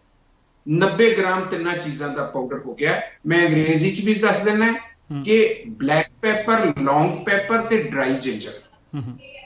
ਪਿਪਲੀ ਨੂੰ, ਮਗਾ ਨੂੰ ਕਿਸੇ ਵੇਲੇ ਪਿਪਲੀ ਵੀ ਕਹਿ ਦਿੰਦੇ ਆ, ਲੌਂਗ ਪੈਪਰ ਚੀਕ ਜਿੰਨੀ ਲੰਬੀ ਹੁੰਦੀ ਹੈ। ਸੋ ਇਹ ਤਿੰਨੇ ਚੀਜ਼ਾਂ 30-30 ਗ੍ਰਾਮ ਲੈ ਲਓ। 90 ਗ੍ਰਾਮ ਪਾਊਡਰ ਤੁਹਾਡੇ ਕੋਲ ਤਿਆਰ ਹੈ। ਤੇ 90 ਗ੍ਰਾਮ ਹੀ ਮੁਨੱਕਾ ਲੈ ਲਓ। ਮੁਨੱਕਾ ਮੇਵਾ ਨਹੀਂ ਹੁੰਦਾ, ਮੁਨੱਕਾ ਸੌਗੀ ਨਹੀਂ ਹੁੰਦੀ। ਮੁਨੱਕਾ ਜਿਹਦੇ ਵਿੱਚ ਸੀਡ ਹੁੰਦਾ ਆ, ਜਿਹਨੂੰ ਅਸੀਂ ਬਲੈਕ ਰੇਜ਼ਨ ਕਹਿੰਦੇ ਹਾਂ, ਉਹਦੇ ਸੀਡ ਕੱਟ ਕੇ ਸੁੱਟ ਦਿਓ, ਉਹਨੂੰ ਬਰੀਕ ਬਰੀਕ ਕੱਟ ਦਿਓ ਤਾਂ ਕਿ ਉਹਦਾ ਪਲਪ ਬਾਹਰ ਆ ਜਾਏ। ਉਹ 100 ਗ੍ਰਾਮ ਮੁਨੱਕਾ, 100 ਗ੍ਰਾਮ ਪਾਊਡਰ ਜਿਹੜਾ 3 ਚੀਜ਼ਾਂ ਦਾ ਬਣਾਇਆ ਸੀ, ਉਹਦੇ ਚ ਮਿਕਸ ਐਂਡ ਮੈਸ਼ ਕਰ ਦਿਓ। ਉਹ ਗੋੜਾ ਜਿਹਾ ਬਣ ਜਾਏਗਾ। ਫਿਰ ਮਟਰਾਂ ਦੇ ਦਾਣੇ ਜਿਹੀਆਂ ਗੋਲੀਆਂ ਬਣਾ ਲਓ। ਉਹ ਗੋਲੀਆਂ 2 ਸਵੇਰੇ, 2 ਦੁਪਹਿਰੇ, 2 ਸ਼ਾਮੀ ਅਗਰ ਤੁਸੀਂ ਲੈਣੀਆਂ ਸ਼ੁਰੂ ਕਰ ਦੋਗੇ। ਉਸ ਤੋਂ ਬਾਅਦ ਹਲਦੀ ਵਾਲਾ ਦੁੱਧ, 1 ਗਲਾਸ ਦੁੱਧ ਜਿਹੜਾ 200 ml ਹੁੰਦਾ ਹੈ, ਉਹਦੇ ਚ ਅੱਧਾ ਚਮਚ ਹਲਦੀ, ਅੱਧਾ ਟੀਸਪੂਨ, ਟੇਬਲ ਸਪੂਨ ਜ਼ਿਆਦਾ ਹੋ ਜਾਏ, ਹਲਦੀ ਘੋਲ ਕੇ ਸਵੇਰੇ ਸ਼ਾਮ ਤੁਸੀਂ ਅਗਰ ਲੈਣੀ ਸ਼ੁਰੂ ਕਰ ਦੋ। ਕਿਉਂਕਿ ਹਲਦੀ ਦਾ ਗੁਣ ਵੀ ਜਿਹੜਾ ਆ ਉਹ ਐਂਟੀ ਇਨਫਲੇਮੇਟਰੀ ਪਹਿਲੇ ਨੰਬਰ ਤੇ ਆ। ਉਸ ਤੋਂ ਇਲਾਵਾ ਉਹਦੇ ਹਜ਼ਾਰਾਂ ਗੁਣ ਹੋਰ ਨੇ ਜਿਨ੍ਹਾਂ ਦੀ ਇੱਥੇ ਗਿਣਤੀ ਹੈ। ਸੋ ਹਲਦੀ ਵਾਲਾ ਦੁੱਧ, ਤ੍ਰਿਕਟੂ ਦੀਆਂ ਗੋਲੀਆਂ ਅਗਰ ਅਸੀਂ ਲੈਣੀਆਂ ਸ਼ੁਰੂ ਕਰ ਦਈਏ, ਜਿਹੜੇ ਮੈਂ ਪਰਹੇਜ਼ ਦੱਸੇ ਨੇ ਤੇ ਜਿਹੜੀਆਂ ਚੀਜ਼ਾਂ ਖਾਣ ਦੇ ਲਈ ਕਿਹਾ ਹੈ ਮੈਂ, ਅਗਰ ਇੰਨਾ ਅਸੀਂ ਕਰ ਲਈਏ ਤੇ ਬਹੁਤ ਸਾਰੀਆਂ ਦਰਦਾਂ ਹੈਡ ਟੂ ਟੋ ਉਹਨਾਂ ਦਾ ਪ੍ਰਬੰਧ ਹੋ ਜਾਏਗਾ। ਔਰ ਤੁਹਾਡੇ ਬਹੁਤ ਵਾਰੀ ਸਰੀਰ ਵਾਈਖੋਰੇ ਹੁੰਦੇ, ਹਰ ਬਾਡੀ ਦਾ ਇੱਕ ਕਲਚਰ।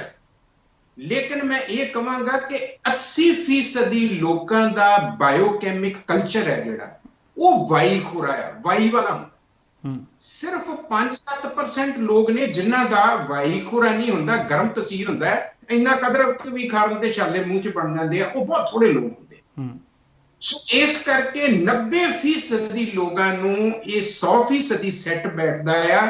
ਔਰ ਤੁਹਾਨੂੰ ਕੋਈ ਵੀ ਪੇਨ ਕਿਲਰ ਦਵਾਈਆਂ ਲੈਣ ਦੀ ਜ਼ਰੂਰਤ ਨਹੀਂ, ਐਂਟੀ ਇਨਫਲੇਮੇਟਰੀ ਦਵਾਈਆਂ ਲੈਣ ਦੀ ਜ਼ਰੂਰਤ ਨਹੀਂ। ਅਗਰ ਤੁਸੀਂ ਇਹ ਘਰੇਲੂ ਇਲਾਜ ਪ੍ਰਬੰਧ ਕਰ ਲੋਗੇ ਤੇ ਸਮਝੋ ਕਿ ਤੁਹਾਡੀਆਂ ਸਾਰੀਆਂ ਹੀ ਦਰਦਾਂ ਦਾ ਪ੍ਰਬੰਧ, ਖਾਸ ਕਰਕੇ ਓਸਟੀਓਆਰਥਰਾਈਟਿਸ, ਤੇ ਉਸ ਤੋਂ ਬਾਅਦ ਮੈਂ ਗੱਲ ਕਰਾਂਗਾ ਰੂਮੇਟੋਇਡ ਆਰਥਰਾਈਟਿਸ ਦੀ। ਜੀ ਡਾਕਟਰ ਸਾਹਿਬ, ਇਹਦੇ ਤੇ ਪਹਿਲਾਂ ਜਾਣ ਤੋਂ ਪਹਿਲਾਂ ਮੈਨੂੰ ਇਹ ਦੱਸਿਓ, ਬਹੁਤ ਸਾਰੇ ਲੋਕ ਨੇ ਜਦੋਂ ਉਹਨਾਂ ਦੇ ਦਰਦ ਹੋਣ ਲੱਗ ਪੈਂਦਾ, ਉਹ ਕਹਿੰਦੇ ਨੇ ਆਪਾਂ ਮਸਾਜ ਕਰ ਲਈਏ, ਮਾਲਿਸ਼ ਕਰ ਲਈਏ, ਕਿ ਉਹ ਸਹਾਇਕ ਸਿੱਧ ਹੁੰਦੀ ਹੈ? ਜਾਂ ਜੇ ਆਪਾਂ ਮਾਲਿਸ਼ਾਂ ਲੱਖ ਕਰੀ ਚੱਲੀਏ, ਆਪਾਂ ਆਪਣੀ ਖੁਰਾਕ ਵੱਲ ਧਿਆਨ ਨਹੀਂ ਦਿੱਤਾ, ਜਿਹੜੀ ਅਸਲ ਦੇ ਵਿੱਚ ਜਿੱਥੋਂ ਬਿਮਾਰੀ ਦੀ ਸ਼ੁਰੂਆਤ ਹੁੰਦੀ ਹੈ, ਲੱਖ ਮਸਾਜਾਂ ਕਰੀਏ ਤੇ ਬਿਮਾਰੀ ਨਹੀਂ ਹਟਦੀ, ਨਹੀਂ ਘਟਦੀ। ਕੀ ਕਾਰਨ ਹੈ ਕਿ ਸਾਨੂੰ ਜਿੰਨੀ ਦੇਰ ਤੱਕ ਅਸੀਂ ਪਰਹੇਜ਼ ਨਹੀਂ ਕਰਾਂਗੇ ਉਨੀ ਦੇਰ ਤੱਕ ਬਿਲਕੁਲ ਇਹਦਾ ਇਲਾਜ ਨਹੀਂ ਹੋਵੇਗਾ? ਜਾਂ ਮਸਾਜ ਕਰਵਾ ਲਈਏ, ਅਸੀਂ ਖਾਈਏ ਜੋ ਮਰਜ਼ੀ, ਜੋ ਪਹਿਲਾਂ ਖਾਂਦੇ ਸੀ ਉਹੀ ਖਾਈ ਜਾਈਏ, ਫਿਰ ਉਹਦਾ ਹੱਲ ਹੋ ਸਕਦਾ ਜੀ ਮਸਲੇ ਦਾ? ਦੇਖੋ, ਇਹ ਜਿਹੜੀ ਫਿਜ਼ੀਕਲ ਮੈਡੀਸਨ ਹੈ, ਜਿਹਦੇ ਵਿੱਚ ਮਸਾਜ ਵੀ ਆ ਗਈ, ਜਿਹਦੇ ਵਿੱਚ ਐਕਸਰਸਾਈਜ਼ ਵੀ ਆ ਗਈ, ਜਿਹਦੇ ਵਿੱਚ ਕੈਲਿਸਥੈਨਿਕਸ ਵੀ ਆ ਗਈਆਂ, ਜਿਹਦੇ ਵਿੱਚ ਸਪੋਰਟਸ ਮੈਡੀਸਨ, ਫਿਜ਼ੀਓਥੈਰੇਪੀ, ਇਹ ਸਾਰਾ ਕੁਝ ਹੀ ਆ ਗਿਆ। ਇਹਨੂੰ ਅਸੀਂ ਫਿਜ਼ੀਕਲ ਮੈਡੀਸਨ ਕਹਿੰਦੇ ਹਾਂ। ਜਦੋਂ ਅਸੀਂ ਸਫਰ ਹਾਂ ਉਸ ਵੇਲੇ ਜਦੋਂ ਅਸੀਂ ਮਸਾਜ ਕਰਾਂਗੇ, massage itself is A complete system of medicine.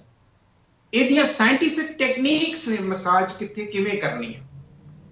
ਅਗਰ ਅਸੀਂ ਮਸਾਜ ਕਰਦੇ ਹਾਂ ਔਰ ਗਰਮ ਤਸੀਰ ਦਾ ਆਇਲ ਜਾਂ ਮੀਡੀਅਮ, ਜਿਹੜਾ ਕਿ ਅਸੀਂ ਘਰ ਵੀ ਬਣਾ ਸਕਦੇ ਹਾਂ, ਉਹ ਤੇਲ ਲੈ ਕੇ ਅਗਰ ਅਸੀਂ ਉਹਦੇ ਨਾਲ ਮਸਾਜ ਕਰੀਏ, ਤੇ ਮਸਾਜ ਕਰਨ ਦਾ ਮਤਲਬ ਹੁੰਦਾ ਹੈ ਕਿ ਜਿਹੜੇ ਉੱਥੇ ਵਿੰਡ ਤੇ ਵਾਟਰ ਦੇ ਡਿਪੋਜ਼ਿਟਸ ਨੇ, ਜਦੋਂ ਅਸੀਂ ਪ੍ਰੈਸ਼ਰ ਦੇ ਨਾਲ ਮਸਾਜ ਕਰਦੇ ਹਾਂ ਉਹ ਨਿਕਲ ਜਾਂਦੇ ਨੇ ਸਾਰੇ ਦੇ ਸਾਰੇ। ਸੋ ਉਹਨਾਂ ਨੂੰ ਬਾਹਰ ਕੱਢਣ ਵਾਸਤੇ ਮਸਾਜ ਜਿਹੜੀ ਆ ਉਹ ਬਹੁਤ ਇਫੈਕਟਿਵ ਆ, ਕਿਉਂਕਿ ਗਰਮ ਤਸੀਰ ਦਾ ਤੇਲ ਜਦੋਂ ਅਸੀਂ ਲਾਉਣੇ ਆ ਤੇ ਉੱਥੇ ਵੈਸੋਡਾਇਲੇਸ਼ਨਸ ਹੋ ਜਾਂਦੀ ਆ, ਖੂਨ ਦੀਆਂ ਜਿਹੜੀਆਂ ਸਾਡੀਆਂ ਧਮਨੀਆਂ ਨੇ ਉਹ ਡਾਇਲੇਟ ਹੋ ਜਾਂਦੀਆਂ। ਤੇ ਜਦੋਂ ਅਸੀਂ ਘੁੱਟ ਕੇ ਮਸਾਜ ਕਰਦੇ ਆ, ਉਹਦੀਆਂ ਵੱਖਰੀਆਂ ਵੱਖਰੀਆਂ ਟੈਕਨੀਕਸ ਨੇ, ਉਹਦੇ ਨਾਲ ਡਿਪੋਜ਼ਿਟਸ ਨੇ ਜਿਹੜੇ ਖੂਨ ਦੀਆਂ ਧਮਨੀਆਂ ਡਾਇਲੇਟ ਹੋ ਗਈਆਂ ਉਹ ਨਿਕਲ ਜਾਂਦੇ ਨੇ, ਸਾਨੂੰ ਰਿਲੀਫ ਮਿਲਦਾ। ਸੋ ਇੱਕ ਪਾਸੇ ਆ ਪ੍ਰੀਵੈਂਟਿਵ ਹੋਏ ਹੀ ਨਾ, ਜਿਹਦਾ ਅਸੀਂ ਪਹਿਲਾਂ ਜ਼ਿਕਰ ਕੀਤਾ।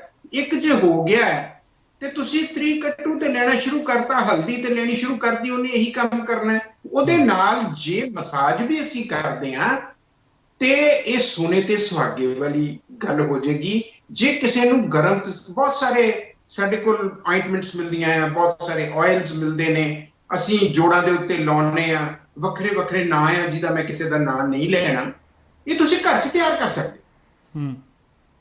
3 ਜਾਂ 4 ਚੀਜ਼ਾਂ ਨੇ ਜਿਹੜੀਆਂ ਉਹ ਬਹੁਤ ਗਰਮ ਤਸੀਰ ਦੀਆਂ ਹੁੰਦੀਆਂ, ਜਿਹਦੇ ਵਿੱਚ ਕਲੌਂਜੀ ਹੋ ਗਈ। ਕਲੌਂਜੀ ਮੀਨਸ ਗੰਡੇ ਦਾ ਬੀ। ਜਿਹਦੇ ਵਿੱਚ ਲਸਣ ਹੋ ਗਿਆ, ਬੜਾ ਗਰਮ ਹੈ। ਜਿਹਦੇ ਵਿੱਚ ਕਾਲੀ ਮਿਰਚ ਹੋ ਗਈ, ਲੌਂਗ ਹੋ ਗਏ, ਇਹ ਸਾਰੀਆਂ ਚੀਜ਼ਾਂ ਨੂੰ, ਮੋਟੀ ਇਲਾਚੀ ਹੋ ਗਈ, ਉਹਦੇ ਸੀਡ ਕੱਟ ਕੇ ਪੀਸ ਕੇ, ਇਹ ਸਾਰੀਆਂ ਚੀਜ਼ਾਂ ਨੂੰ ਉਬਾਲ ਲਓ।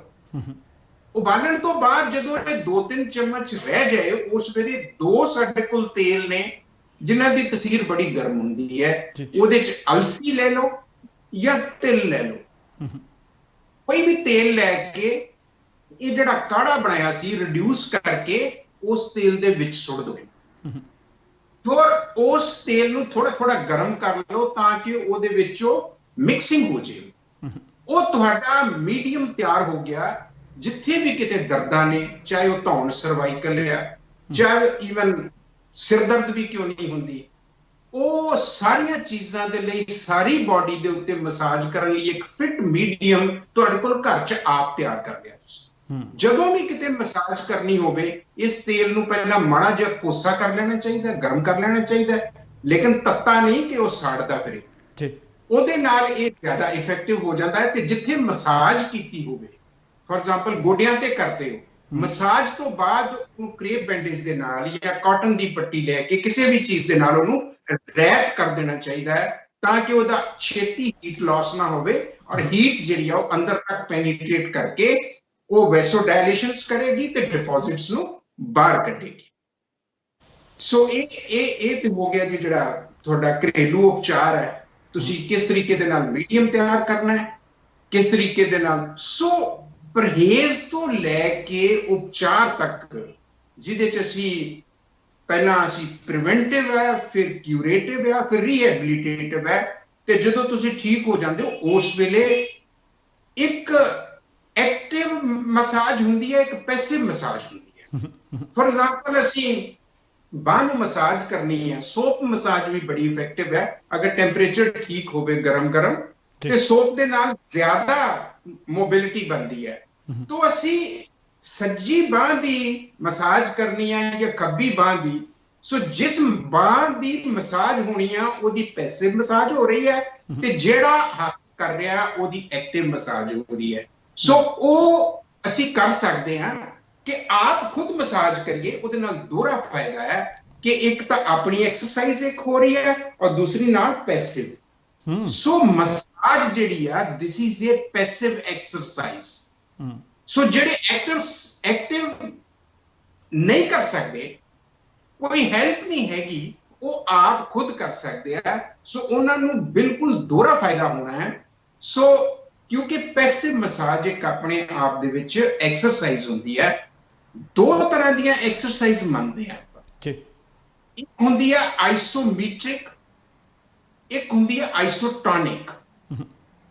ਜਦੋਂ ਤੁਸੀਂ ਡੰਬਲ ਫੜ ਕੇ ਜਿਮ ਦੇ ਵਿੱਚ ਫਲੈਕਸ਼ਨ ਕਰਦੇ ਹੋ, ਜੀ, ਮਸਲ ਮੂਵ ਕਰਦੇ ਨੇ, ਉਹਨੂੰ ਅਸੀਂ ਆਈਸੋਟੋਨਿਕ ਕਹਿੰਦੇ ਆ। ਲੇਕਿਨ ਜੇ ਤੁਸੀਂ ਡੰਬਲ ਫੜ ਕੇ ਫਲੈਕਸ਼ਨ ਐਕਸਟੈਂਸ਼ਨ ਨਹੀਂ ਕਰਦੇ, ਚੁੱਕ ਕੇ ਖੜੇ ਹੋ, ਕੁਝ ਵੀ ਨਹੀਂ ਕਰ ਰਹੇ, ਉਹ ਫਿਰ ਵੀ ਐਕਸਰਸਾਈਜ਼ ਹੋ ਰਹੀ ਹੈ। ਉਹਨੂੰ ਅਸੀਂ ਪੈਸਿਵ ਐਕਸਰਸਾਈਜ਼ ਕਰਾਂਗੇ, ਉਹਨੂੰ ਅਸੀਂ ਆਈਸੋਮੀਟ੍ਰਿਕ ਕਹਾਂਗੇ। ਜੀ। ਸੋ ਇਸ ਕਰਕੇ ਸਾਨੂੰ ਫਿਜ਼ੀਕਲ ਮੈਡੀਸਨ ਦਾ ਵੀ ਸਹਾਰਾ ਲੈਣਾ ਚਾਹੀਦਾ ਹੈ, ਸਾਨੂੰ ਫੂਡ ਐਜ਼ ਮੈਡੀਸਨ ਵੀ ਯੂਜ਼ ਕਰਨੀ ਚਾਹੀਦੀ ਹੈ। ਸੋ ਇਹ ਸਾਰੀਆਂ ਦੀਆਂ ਸਾਰੀਆਂ ਪ੍ਰੀਵੈਂਸ਼ਨ ਤੋਂ ਲੈ ਕੇ ਰੀਹੈਬਿਲਿਟੇਸ਼ਨ ਤੱਕ ਅਸੀਂ ਸਾਰੀਆਂ ਟੈਕਸ ਐਂਡ ਟੈਕਨੀਕਸ ਨੂੰ ਅਪਣਾਵਾਂਗੇ ਤੇ ਸਾਨੂੰ ਕੈਮੀਕਲ ਮੈਡੀਸਨ ਤੋਂ ਬਚਾਅ ਹੋ ਜਾਏਗਾ।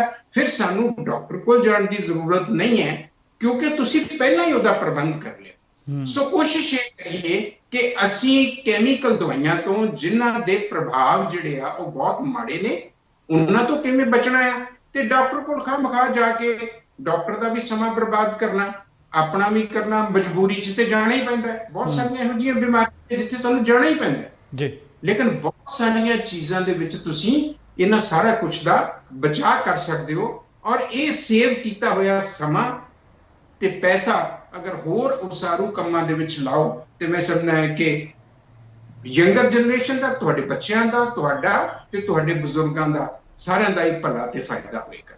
ਜੀ ਡਾਕਟਰ ਸਾਹਿਬ, ਅਗਲੀ ਜਿਹੜੀ ਆਰਥਰਾਈਟਸ ਦੀ ਤੁਸੀਂ ਕਿਸਮ ਦੱਸਣੀ ਸੀ, ਉਹਦੇ ਤੇ ਜਾਣ ਤੋਂ ਪਹਿਲਾਂ ਮੈਂ ਤੁਹਾਡੇ ਤੋਂ ਅਗਲਾ ਸਵਾਲ ਹੀ ਪੁੱਛਣਾ ਚਾਹੁੰਦਾ। ਤੁਸੀਂ ਮਾਈਗ੍ਰੇਨ ਦਾ ਵੀ ਜ਼ਿਕਰ ਕੀਤਾ ਸੀ। ਬਹੁਤ ਸਾਰੇ ਲੋਕਾਂ ਦੇ ਕੋਲ ਇਹ ਤਰਕ ਜਾਂ ਦਲੀਲ ਹੈ, ਉਹਨਾਂ ਨੂੰ ਪੁੱਛੋ, ਕਹਿੰਦੇ ਜੀ ਮਾਈਗ੍ਰੇਨ ਦਾ ਤਾਂ ਕੋਈ ਸੱਚਮੁੱਚ ਇਲਾਜ ਹੀ ਨਹੀਂ ਹੈ। ਹੁਣ ਜਿਹੜੀਆਂ ਤੁਸੀਂ ਚੀਜ਼ਾਂ ਦਾ ਜ਼ਿਕਰ ਕੀਤਾ ਹੈ, ਆਪਣੇ ਆਪ ਦੇ ਵਿੱਚ ਤਾਸੀਰ ਇਹਨਾਂ ਦੀ ਗਰਮ ਹੈ।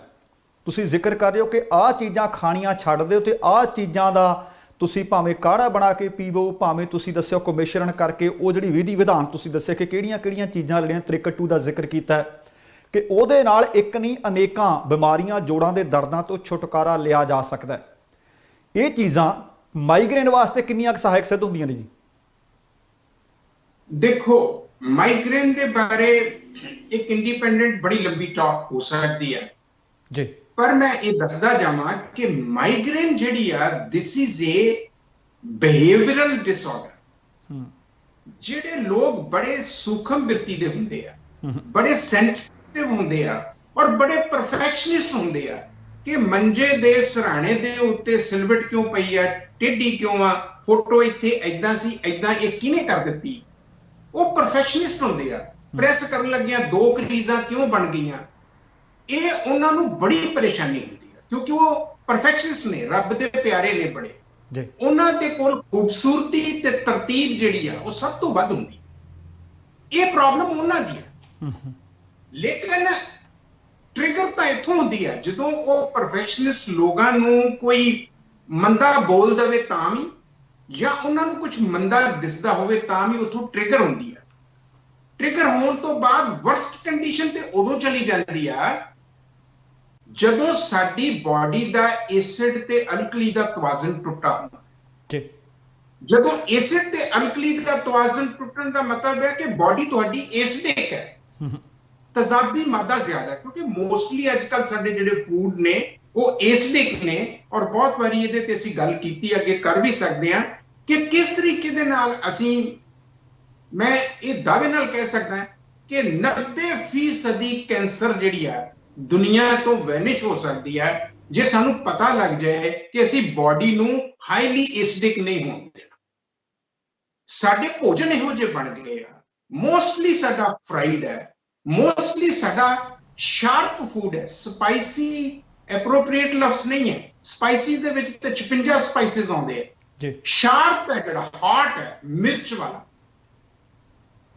ਉਹ ਐਸਿਡ ਜ਼ਿਆਦਾ ਕਰਦਾ, ਕਾਫੀ ਐਸਿਡ ਜ਼ਿਆਦਾ ਕਰਦੀ ਹੈ, ਚਾਹ ਐਸਿਡ ਜ਼ਿਆਦਾ ਕਰਦੀ ਹੈ। ਐਸਿਡ ਵਾਲਿਆਂ ਨੂੰ ਅਸੀਂ ਪਹਿਲੀ ਗੱਲ ਇਹ ਕਹਿੰਦੇ ਆ ਕਿ ਚਾਹ, ਕਾਫੀ, ਹਰੀ ਮਿਰਚ, ਲਾਲ ਮਿਰਚ, ਕੱਚਾ ਲਸਣ, ਪਿਆਜ਼, ਤਲੀਆਂ ਚੀਜ਼ਾਂ ਤੇ ਮਠਿਆਈਆਂ ਛੱਡ ਦਿਓ। ਉਹ ਛਕਣਗੇ ਜਿਨ੍ਹਾਂ ਦੀ ਬਾਡੀ ਐਸਿਡਿਕ ਹੈ, ਜ਼ਿਆਦਾ ਐਸਿਡ ਬਣਦਾ ਹੈ, ਬਾਕੀ ਨਹੀਂ ਹੈ, ਬਾਕੀ ਨਾਰਮਲ ਲੈਣ ਹੈ। ਕੁਝ ਲੋਕਾਂ ਦਾ ਐਸਿਡ ਜ਼ਿਆਦਾ ਬਣਦਾ, ਉਹਨਾਂ ਨੇ ਉੱਥੇ ਪਰਹੇਜ਼ ਕਰ ਲੈਣੀ ਹੈ। ਸੋ ਗੱਲ ਅਸੀਂ ਇਹ ਕਰ ਰਹੇ ਸੀ ਕਿ ਬਾਡੀ ਤੁਹਾਡੀ ਐਸਿਡਿਕ ਨਹੀਂ ਹੋਣੀ ਚਾਹੀਦੀ। ਐਸਿਡਿਕ ਬਾਡੀ ਜਿਹੜੀ ਹੈ ਉਹ ਕੈਂਸਰ ਦਾ ਇੱਕ ਵੱਡਾ ਕਾਜ਼ ਹੈ। ਅੱਜ ਅਸੀਂ ਇਹਨਾਂ ਅਗਰ ਐਡ ਕਰ ਲਈਏ ਕਿ ਅਸੀਂ ਬਾਡੀ ਨੂੰ ਐਸਿਡਿਕ ਨਹੀਂ ਹੋਣ ਦੇਣਾ ਚਾਹੀਦਾ, ਖੱਟੇ ਡਕਾਰ ਨਹੀਂ ਆਉਣੇ ਚਾਹੀਦੇ, ਹਾਰਟ ਬਰਨ ਨਹੀਂ ਹੋਣਾ ਚਾਹੀਦਾ, ਪੇਟ 'ਚ ਗੈਸ ਨਹੀਂ ਹੋਣੀ ਚਾਹੀਦੀ, ਪੇਟ ਸਾਫ਼ ਹੋਣਾ ਚਾਹੀਦਾ ਹੈ। ਅਗਰ ਇੰਨਾ ਕੁ ਵੀ ਅਸੀਂ ਸੋਚਣਾ ਸ਼ੁਰੂ ਕਰ ਦਈਏ ਕਿਹੜਾ ਫੂਡ ਸਾਨੂੰ ਸੂਟ ਨਹੀਂ ਕਰਦਾ, ਜਿਵੇਂ ਮੈਂ 5-7 ਗਿਣਾਤੇ ਕਿ ਚਾਹ ਕਾਫੀ 90% ਲੋਕਾਂ ਦੀ ਪ੍ਰੋਬਲਮ ਕ੍ਰੀਏਟ ਕਰ ਰਹੀ ਹੈ, ਕਿਉਂਕਿ ਸਵੇਰੇ ਪਹਿਲੀ ਜਿਹੜੀ ਡਰਿੰਕ ਆ ਸਾਡੀ ਉਹ ਬੈਡ ਟੀ ਹੈ, ਉਹਦੇ ਤੋਂ ਬਗੈਰ ਅਸੀਂ ਰਹਿ ਨਹੀਂ ਸਕਦੇ। ਲੇਕਿਨ ਇਹ 60-70 ਸਾਲ ਹੀ ਹੋਇਆ, ਇਹਨੂੰ ਪਹਿਲਾਂ ਨਹੀਂ ਸੀ ਹੁੰਦੀ। ਸੋ ਸਾਨੂੰ ਇਹਨਾਂ ਚੀਜ਼ਾਂ ਤੋਂ ਪਰਹੇਜ਼ ਕਰ ਲੈਣੇ ਚਾਹੀਦੇ ਆ ਜਿਨ੍ਹਾਂ ਦਾ ਬਾਡੀ ਐਸਿਡਿਕ ਹੈ, ਤੇ ਜਿਨ੍ਹਾਂ ਦਾ ਠੀਕ ਠਾਕ ਹੈ ਉਹਨਾਂ ਨੂੰ ਕੋਈ ਮਨਾਹੀ ਨਹੀਂ ਹੈ। ਲੇਕਿਨ ਸਿੰਪਟਮਸ ਉਸੇ ਵੇਲੇ ਆ ਜਾਂਦੇ ਆ, ਕਿਹਨੂੰ ਚਾਹ ਪੀਂਦਿਆਂ ਸਾੜ ਪੈਂਦਾ ਹੈ, ਕਿਹਨੂੰ ਗੈਸ ਜ਼ਿਆਦਾ ਹੁੰਦੀ ਹੈ, ਕਿਉਂਕਿ ਐਸਿਡ ਬਣੇਗਾ ਤੇ ਗੈਸ ਬਣੇਗੀ। ਗੈਸ ਜਿਹੜੀ ਆ that is a by product of acid. ਉਹ ਸਰੀਰ ਦੇ ਵਿੱਚ ਭੋਜਨ ਅਸੀਂ ਐਸਿਡਿਕ ਸੁੱਟਾਂਗੇ। ਕਈ ਵਾਰੀ ਸਟ੍ਰੈਸ, ਸਟ੍ਰੇਨ, ਐਂਜ਼ਾਈਟੀ, ਜਿਹਨੂੰ ਅਸੀਂ ਸਟ੍ਰੈਸ ਇੰਡਿਊਸਡ ਐਸਿਡਿਟੀ ਕਹਿੰਦੇ ਆ, ਉਹਦਾ ਵੀ ਬੜਾ ਵੱਡਾ ਰੋਲ ਹੈ। ਜਿਹੜੇ ਲੋਕ ਜ਼ਿਆਦਾ ਸਟ੍ਰੈਸ 'ਚ ਰਹਿੰਦੇ ਆ ਉਹਨਾਂ ਦੇ ਤੇਜ਼ਾਬ ਜ਼ਿਆਦਾ ਬਣਦਾ। ਜਿਨ੍ਹਾਂ ਲੋਕਾਂ ਦਾ ਪੇਟ ਸਾਫ਼ ਨਹੀਂ ਹੁੰਦਾ, ਕਬਜ਼ ਰਹਿੰਦੀ ਆ, ਫਲੈਚੂਲੈਂਸ ਰਹਿੰਦੀ ਆ, ਸਵੇਰੇ ਵੀ ਟਾਇਲਟ ਗਏ, ਸ਼ਾਮੀ ਵੀ ਗਏ, ਦੁਪਹਿਰੇ ਵੀ ਗਏ, ਪੇਟ ਸਾਫ਼ ਨਹੀਂ, ਉਹਨਾਂ ਦੇ ਵੀ ਐਸਿਡਿਟੀ ਜ਼ਿਆਦਾ ਰਹਿੰਦੀ। ਸੋ ਇਹ ਸਾਰੀਆਂ ਚੀਜ਼ਾਂ ਦਾ ਪ੍ਰਬੰਧ ਕਰਕੇ ਅਸੀਂ ਬਾਡੀ ਦੇ ਵਿੱਚ ਐਸਿਡਿਟੀ ਨਹੀਂ ਹੋਣ ਦੇਣੀ। ਐਸਿਡਿਟੀ ਅਗਰ ਨਹੀਂ ਹੋਏਗੀ ਤੇ ਮੈਂ ਬੜੇ ਦਾਅਵੇ ਨਾਲ ਕਹਿ ਸਕਦਾ ਕਿ 90% ਲੋਕਾਂ ਨੂੰ ਕੈਂਸਰ ਨਹੀਂ ਹੋ ਸਕਦਾ, ਚਾਹੇ ਉਹ ਕਿਸੇ ਵੀ ਕਿਸਮ ਦਾ ਹੋਵੇ। ਸੋ ਮੇਜਰ ਕਾਜ਼ ਜਿਹੜਾ ਕੈਂਸਰ ਦਾ ਹੈ ਉਹ ਹੈਗਾ ਸਾਡੀ ਬਾਡੀ ਦਾ ਲਗਾਤਾਰ ਐਸਿਡਿਕ ਰਹਿਣਾ। ਇਸ ਅਲਕਲੀ ਦਾ ਇੱਕ ਚਾਰਟ ਹੈ ਜੀ, ਉਹਦੇ ਵਿੱਚ ਜੇ ਮੰਨ ਲਓ 0 ਤੋਂ ਸ਼ੁਰੂ ਹੋ ਗਿਆ ਅਲਕਲੀ ਤੇ 14 ਤੱਕ ਚਲਾ ਗਿਆ ਐਸਿਡ ਦੀ ਹਾਈ, ਅੱਧ ਚ ਹੋ ਗਿਆ 7 ਜੀ। ਸੋ 7 ਤੋਂ 8 ਤੱਕ ਤਾਂ ਰਹਿਣਾ ਚਾਹੀਦਾ ਹੈ, 8 ਤੋਂ ਨਹੀਂ ਵਧਣਾ ਚਾਹੀਦਾ। ਇਹ ਇੱਕ ਸਿਰਫ ਸਮਝਣ ਵਾਲੀ ਗੱਲ ਹੈ, ਇਹਦਾ ਪੈਰਾਮੀਟਰ ਕੋਈ ਨਹੀਂਗਾ ਕਿ ਹਾਂ ਐਸਿਡ ਕਿੱਥੇ ਗਿਆ ਜੀ। ਸੋ ਇਸ ਕਰਕੇ ਇਹਦੇ ਅਲਾਮਤਾਂ ਨੇ, ਇਹਦੇ ਸਿੰਪਟਮਸ ਨੇ, ਜਦੋਂ ਆਉਂਦੇ ਨੇ ਉਸ ਵੇਲੇ ਮੰਨ ਲਓ ਕਿ ਹੁਣ ਸਾਨੂੰ ਐਸਿਡ ਵਾਲੀਆਂ ਚੀਜ਼ਾਂ ਬੰਦ ਕਰਨੀਆਂ ਚਾਹੀਦੀਆਂ। ਅਲਕਲਾਈਜ਼ਰ ਕਿਹੜੇ ਕਿਹੜੇ ਨੇ, ਸਾਨੂੰ ਫਰੂਟਸ ਦੇ ਉੱਤੇ ਜ਼ੋਰ ਦੇਣਾ ਚਾਹੀਦਾ, ਸੈਲਡਸ ਦੇ ਉੱਤੇ ਜ਼ੋਰ ਦੇਣਾ ਚਾਹੀਦਾ। ਇਹ ਮਤ ਸਮਝੋ ਕਿ ਸਿਟ੍ਰਿਕ ਐਸਿਡ ਜਿਹੜਾ ਆ ਉਹ ਐਸਿਡ ਹੈ, ਬਿਲਕੁਲ ਨਹੀਂ। ਉਹ ਹਾਈਡਰੋਕਲੋਰਿਕ ਐਸਿਡ ਹੋਰ ਚੀਜ਼ ਹੈ, ਜਠਰ ਅਗਨੀ ਅੰਦਰ ਬਣਦੀ ਹੈ, ਹਾਈਡਰੋਕਲੋਰਿਕ ਉਹ ਹੋਰ ਚੀਜ਼ ਹੈ। ਲੇਕਿਨ ਅਸੀਂ ਬਹੁਤ ਵਾਰੀ ਅਸੀਂ ਐਸਿਡਿਟੀ ਨੂੰ ਮੈਨੇਜ ਕਰਨ ਵਾਸਤੇ ਅਦਰਕ ਕਿੰਨਾ ਸ਼ਾਰਪ ਹੈ, ਉਹਦੇ ਉੱਤੇ ਅਸੀਂ ਨਿੰਬੂ ਨਿਚੋੜ ਕੇ ਖਾਲੀ ਪੇਟ ਲੈਣ ਨੂੰ ਕਹਿੰਦੇ ਹਾਂ, ਕਿਉਂਕਿ ਉਹ ਐਸਿਡ ਹੋਰ ਹੈ।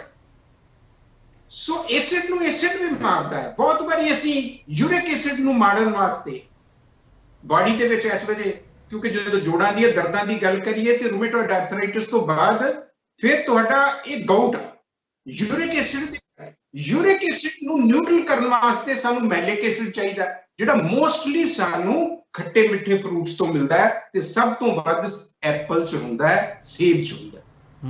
ਸੋ ਅਸੀਂ ਉਸ ਵੇਲੇ ਉਹਨਾਂ ਲੋਕਾਂ ਨੂੰ ਕਹਿੰਦੇ ਜਿਨ੍ਹਾਂ ਦਾ ਯੂਰਿਕ ਐਸਿਡ ਵਧਿਆ, ਭਾਈ ਇੱਕ ਸੇਬ ਸਵੇਰੇ ਇੱਕ ਸ਼ਾਮੀ ਲੈਣਾ ਸ਼ੁਰੂ ਕਰ ਦਿਓ ਜੀ। ਜਦੋਂ ਕਿ ਆਟੋਇਮਿਊਨ ਹੈ, ਇਹ ਉਹ ਬਿਮਾਰੀ ਹੈ ਆਪਣਾ ਸਰੀਰ ਆਪਣੇ ਆਪ ਨੂੰ ਆਪ ਹੀ ਸਪਾਇਲ ਕਰਦਾ।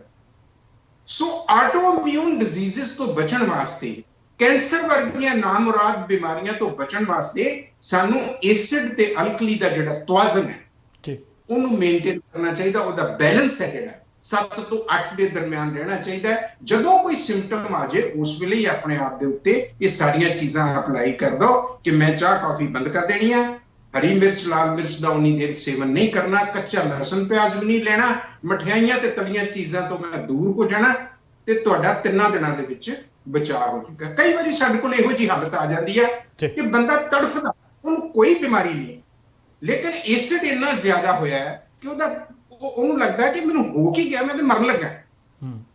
ਹੁਣ ਉਹ ਡਾਇਗਨੋਸਿਸ ਵੀ ਕੋਈ ਨਹੀਂ ਪਾਉਂਦੇ, ਲੇਕਿਨ ਉਹਦਾ ਐਸਿਡ ਵਧਿਆ ਹੁੰਦਾ ਆ, ਉਹਦੀਆਂ ਪੇਟ ਸਾਫ਼ ਨਹੀਂ ਹੁੰਦਾ, ਗੈਸ ਬੜੀ ਹੋ ਗਈ ਹੈ, ਬੜੀ ਫਾਉਲ ਸਮੈਲ ਆ ਰਹੀ ਹੈ ਤੁਹਾਨੂੰ, पेट गुब्बारे वांग फुलिया है, पेट बड़ा टाइट है, ये चीज़ां ने ਜਿਹੜੀਆਂ ਸਾਨੂੰ ਸਮਝਣੀਆਂ ਹੁੰਦੀਆਂ। ਸੋ ਪਹਿਲਾਂ ਤੇ ਇਹ ਡਾਕਟਰਾਂ ਤੱਕ ਸੀਮਤ ਸੀਗੀਆਂ ਗੱਲਾਂ, ਹੁਣ ਅਸੀਂ ਜਨ ਸਧਾਰਨ ਤੱਕ ਇਹ ਪਹੁੰਚਾਉਣੀਆਂ ਚਾਹੁੰਦੇ ਹਾਂ ਕਿ ਤੁਸੀਂ ਆਪਣੀ ਬਾਡੀ ਨੂੰ ਆਪ ਸਮਝੋ ਤੇ ਉਹਦੇ ਵਾਸਤੇ ਕਿਹੜੇ ਪ੍ਰੀਵੈਂਟਿਵਸ ਨੇ, ਕਿਹੜੇ ਕਿਊਰੇਟਿਵਸ ਨੇ, ਉਹਦਾ ਆਪ ਖਿਆਲ ਕਰੋ ਤਾਂ ਕਿ ਖਾਮਖਾ ਦਾ ਪੈਸਾ ਤੇ ਸਮਾਂ ਬਰਬਾਦ ਨਾ ਹੋਵੇ ਤੇ ਤੁਹਾਡਾ ਕੰਮ ਤੋਂ ਕਿਸੇ ਕਿਸਮ ਦਾ ਨੁਕਸਾਨ ਨਾ ਹੋਵੇ।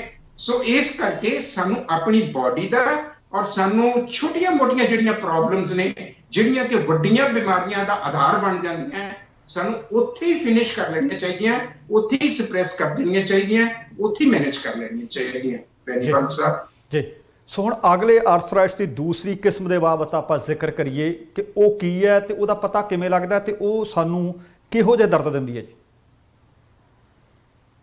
ਦੂਸਰੀ ਜਿਹੜੀ ਆਰਥਰਾਈਟਸ ਦੀ ਕਿਸਮ ਹੈ ਉਹ ਬੜੀ ਭਿਆਨਕ ਆ ਜੀ, ਔਰ ਵੈਸਟਰਨ ਵਰਲਡ ਦੇ ਵਿੱਚ ਉਹਦੀ ਮੈਨੇਜਮੈਂਟ ਨਹੀਂ ਹੈ, ਜੇ ਹੈ ਤੇ ਉਹਦੇ ਪ੍ਰਭਾਵ ਜਿਹੜੇ ਆ, ਮੰਦ ਪ੍ਰਭਾਵ ਨੇ ਜਿਹੜੇ, ਉਹ ਹੋਰ ਕਈ ਬਿਮਾਰੀਆਂ ਨੂੰ ਜਨਮ ਦਿੰਦੇ ਆ ਔਰ ਬੜੀ ਵੱਡੀ ਮੁਸ਼ਕਲ ਹੈ ਜਦੋਂ ਕਿ ਸੋਲੂਸ਼ਨ ਫੇਰ ਨਹੀਂ, ਸਾਰੀ ਉਮਰ ਦਵਾਈ ਖਾਈ ਜਾਓ, ਟਾਈਮ ਪਾਸ ਕਰੀ ਜਾਓ, ਸਿੰਪਟੋਮੈਟਿਕ ਇਲਾਜ ਨਹੀਂ ਹੈ। ਲੇਕਿਨ ਦੇਸੀ ਇਲਾਜ ਪ੍ਰਬੰਧ ਹੈਗਾ ਰੂਮੇਟੋਇਡ ਆਰਥਰਾਈਟਿਸ। ਲੇਕਿਨ ਅਸੀਂ ਕੀ ਸਮਝਣਾ ਹੈ ਕਿ ਰੂਮੇਟੋਇਡ ਆਰਥਰਾਈਟਿਸ ਜਿਹੜਾ ਹੈ ਇਹ ਖੂਨ ਦੀ ਬਿਮਾਰੀ ਆ, ਜੋੜਾਂ ਦੀ ਬਿਮਾਰੀ ਨਹੀਂ ਹੈ। ਓਸਟੀਓਆਰਥਰਾਈਟਿਸ ਜੋੜਾਂ ਦੀ ਬਿਮਾਰੀ ਸੀ, ਜੋੜ ਘਸ ਗਏ, ਜੋੜ ਕਮਜ਼ੋਰ ਸੀ, ਹੱਡੀਆਂ ਘਸ ਗਈਆਂ, ਹੱਡੀਆਂ ਦੇ ਐਂਡਸ ਕਮਜ਼ੋਰ ਸੀ, ਓਸਟੀਓਪੋਰੋਸਿਸ ਸੀ, ਉਹਦੇ ਕਰਕੇ। ਲੇਕਿਨ ਇੱਥੇ ਰੂਮੇਟੋਇਡ ਆਰਥਰਾਈਟਿਸ ਜਿਹੜਾ ਆ ਇਹ ਖੂਨ ਦੀ ਬਿਮਾਰੀ ਆ। ਰੂਮੇ ਦਾ ਮਤਲਬ ਹੁੰਦਾ ਠੰਡਾ, ਰੂਮੇ ਫ੍ਰੈਂਚ ਦਾ ਲਫ਼ਜ਼ ਆ, ਸਾਡਾ ਲਫ਼ਜ਼ ਨਹੀਂ ਹੈ, ਉਹਦਾ ਮਤਲਬ ਹੁੰਦਾ ਠੰਡ ਤੇ ਠੰਡੀਰ। ਇਸ ਕਰਕੇ ਅਸੀਂ ਵਾਈ ਚੀਜ਼ਾਂ ਇਹਦੇ ਚ ਬੰਦ ਕਰਦੇ ਹਾਂ। ਸੋ ਜਦੋਂ ਖੂਨ ਦੇ ਵਿੱਚ ਇੱਕ ਖਾਸ ਕਿਸਮ ਦੀ ਠੰਡੀਰ, ਖਾਸ ਕਿਸਮ ਦਾ ਰੂਮੇ ਆ ਜਾਂਦਾ, ਉਹ ਕੀ ਕਰਦਾ ਕਿ ਖੂਨ ਦੇ ਵਿੱਚ ਟਰੈਵਲ ਕਰਕੇ ਛੋਟੇ ਜੋੜਾਂ ਦੇ ਵਿੱਚ ਜੰਮਣਾ ਸ਼ੁਰੂ ਹੋ ਜਾਂਦਾ ਇਨ ਸ਼ੇਪ ਆਫ ਕੈਲਸ਼ੀਅਮ। ਜੋੜ ਸੁੱਜਣੇ ਸ਼ੁਰੂ ਹੋ ਜਾਂਦੇ, ਦਰਦਾਂ ਸ਼ੁਰੂ ਹੋ ਜਾਂਦੀਆਂ। ਔਰ ਤੀਸਰੀ ਸਟੇਜ ਇਹਦੀ ਹੈਗੀ ਆ ਜ਼ੈਡ ਡਿਫਾਰਮਿਟੀ, ਹੱਥ ਡੁੱਡੇ ਹੋ ਜਾਂਦੇ ਆ, ਏਦਾਂ ਸਰੀਰ ਡੁੱਡਾ ਹੋ ਜਾਂਦਾ, ਨਾ ਬੰਦਾ ਬਹਿ ਸਕਦਾ, ਨਾ ਖਲੋ ਸਕਦਾ, ਨਾ ਤੁਰ ਸਕਦਾ। ਰੂਮੇਟੋਇਡ ਆਰਥਰਾਈਟਿਸ ਦੀ ਇਹ ਤੀਸਰੀ ਸਟੇਜ ਹੈ। ਖੂਨ ਦੀ ਬਿਮਾਰੀ ਜੋੜਾਂ 'ਚ ਅਪੀਅਰ ਹੁੰਦੀ ਹੈ ਔਰ ਨਿਸ਼ਾਨੀ ਇਹਦੀ ਇਹ ਹੈ ਕਿ ਸਭ ਤੋਂ ਪਹਿਲਾਂ ਛੋਟੇ ਜੋੜ ਉਹ ਕਾਬੂ ਆਉਂਦੇ, ਜਿਵੇਂ ਉਂਗਲਾਂ ਹੋ ਗਈਆਂ, ਗੁੱਟ ਹੋ ਗਈਆਂ, ਕੂਹਣੀਆਂ ਹੋ ਗਈਆਂ, ਇੱਥੇ ਆਉਂਦਾ। ਸਵੇਰੇ ਸੁੱਤੇ ਉੱਠੋਗੇ, ਮੁੱਠ ਮਿੱਟੀ ਨਹੀਂ ਜਾਂਦੀ, ਸਰੀਰ ਆਕੜਾਚ ਹੁੰਦਾ। ਸਵੇਰੇ ਉੱਠਦੇ ਹੋ ਸਰੀਰ ਆਕੜਿਆ ਆ, ਫਿਰ ਕਿਤੇ ਚਾਹ ਦਾ ਕੱਪ ਮਿਲਿਆ, ਥੋੜਾ ਜਿਹਾ ਬਾਥ ਲਿਆ ਤੇ ਤੁਸੀਂ ਸੌਖੇ ਹੁੰਦੇ ਹੋ, ਸਰੀਰ ਆਕੜਾਚ ਹੁੰਦਾ।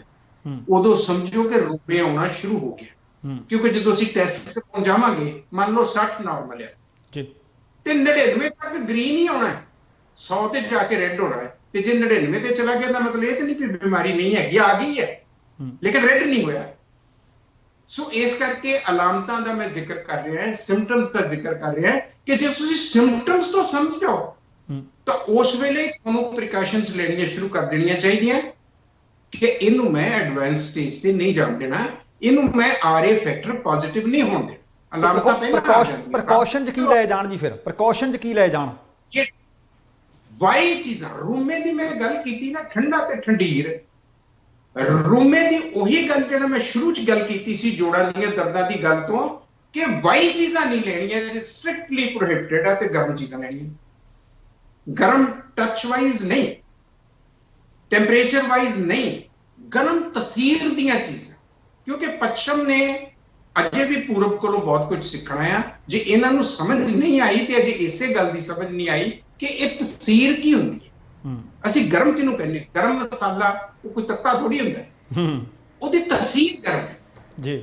ਬੈਂਗਨ ਹੈ, ਸ਼ਿਮਲਾ ਮਿਰਚ ਹੈ, ਕਰੇਲਾ ਆ, ਮੇਥੀ, ਮੇਥੇ ਦੇ ਪੱਤੇ ਆ, ਇਹ ਸਾਰੀਆਂ ਗਰਮ ਤਸੀਰ ਦੀਆਂ ਸਬਜ਼ੀਆਂ ਤੇ ਇਹਨਾਂ ਨੂੰ ਛੱਡ ਦੋ। ਲਸਣ, ਪਿਆਜ਼, ਅਦਰਕ, ਟਮਾਟਰ ਨੂੰ ਪਰੇ ਕਰ ਲਓ, ਬਾਕੀ ਸਾਰੀਆਂ ਹੀ ਵਾਈ। ਗੋਭੀ ਲੈ ਲਓ, ਮਟਰ ਲੈ ਲਓ, ਸ਼ਲਗਮ ਲੈ ਲਓ, ਸਾਰੀਆਂ ਹੀ ਵਾਈ ਨੇ, ਕੁਝ ਕੁ ਵਿੱਚ ਜਿਹੜੀਆਂ ਨਿਊਟਰਲ ਨੇ।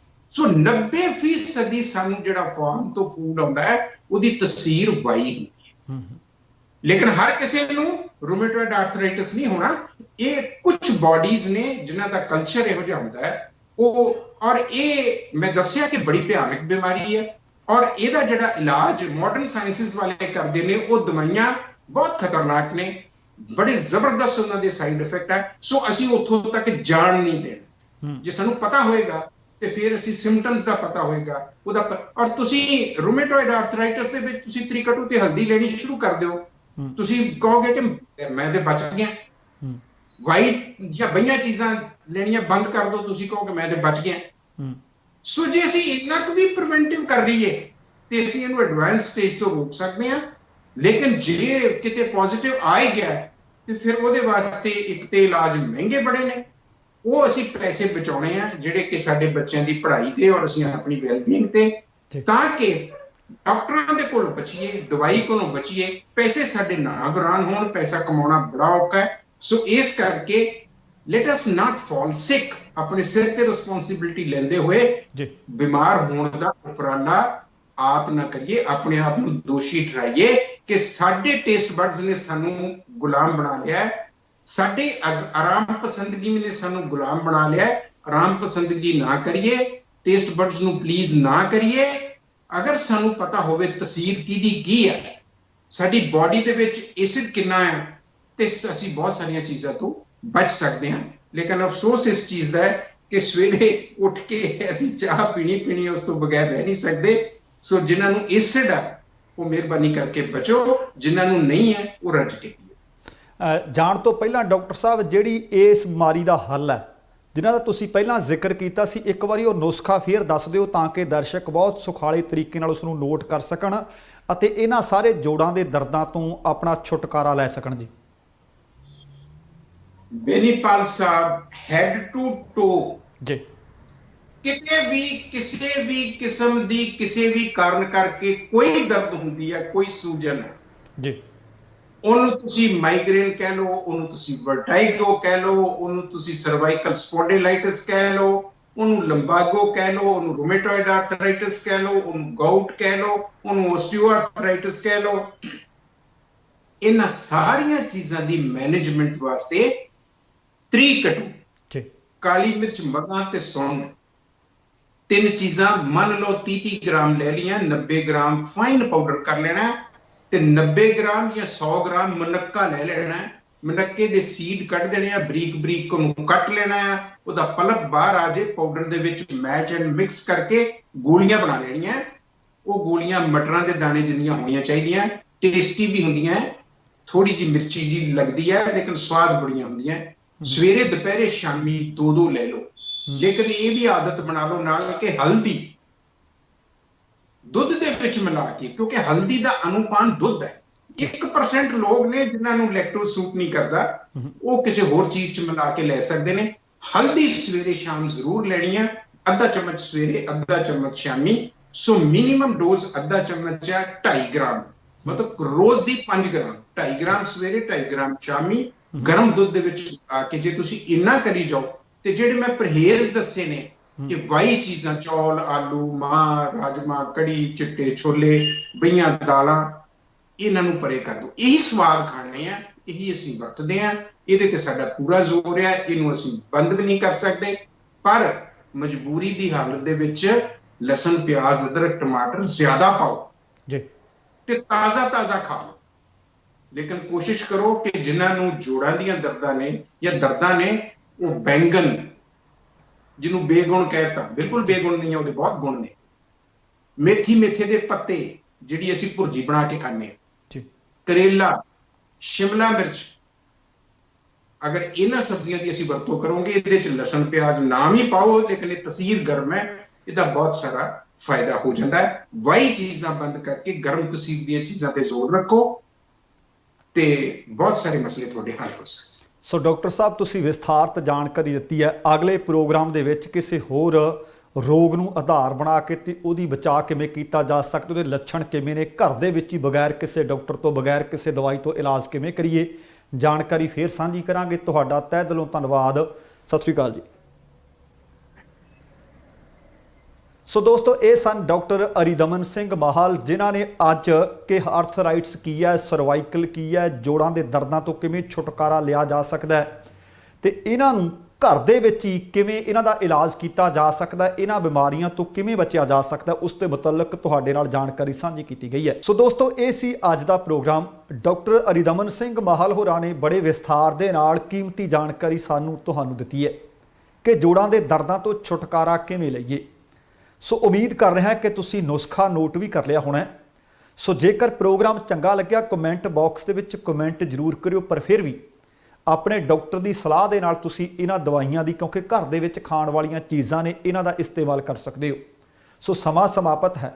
ਜਾਣ ਤੋਂ ਪਹਿਲਾਂ ਕਹਾਂਗਾ, ਜ਼ਿੰਦਗੀ ਜਿੰਦਾਦਲੀ ਦਾ ਨਾਮ ਹੈ। ਦਵਿੰਦਰ ਸਿੰਘ ਬੈਨੀਪਾਲ ਨੂੰ ਆਗਿਆ ਦਿਓ। ਸਤਿ ਸ਼੍ਰੀ ਅਕਾਲ ਤੇ ਰੱਬ ਰਾਖਾ।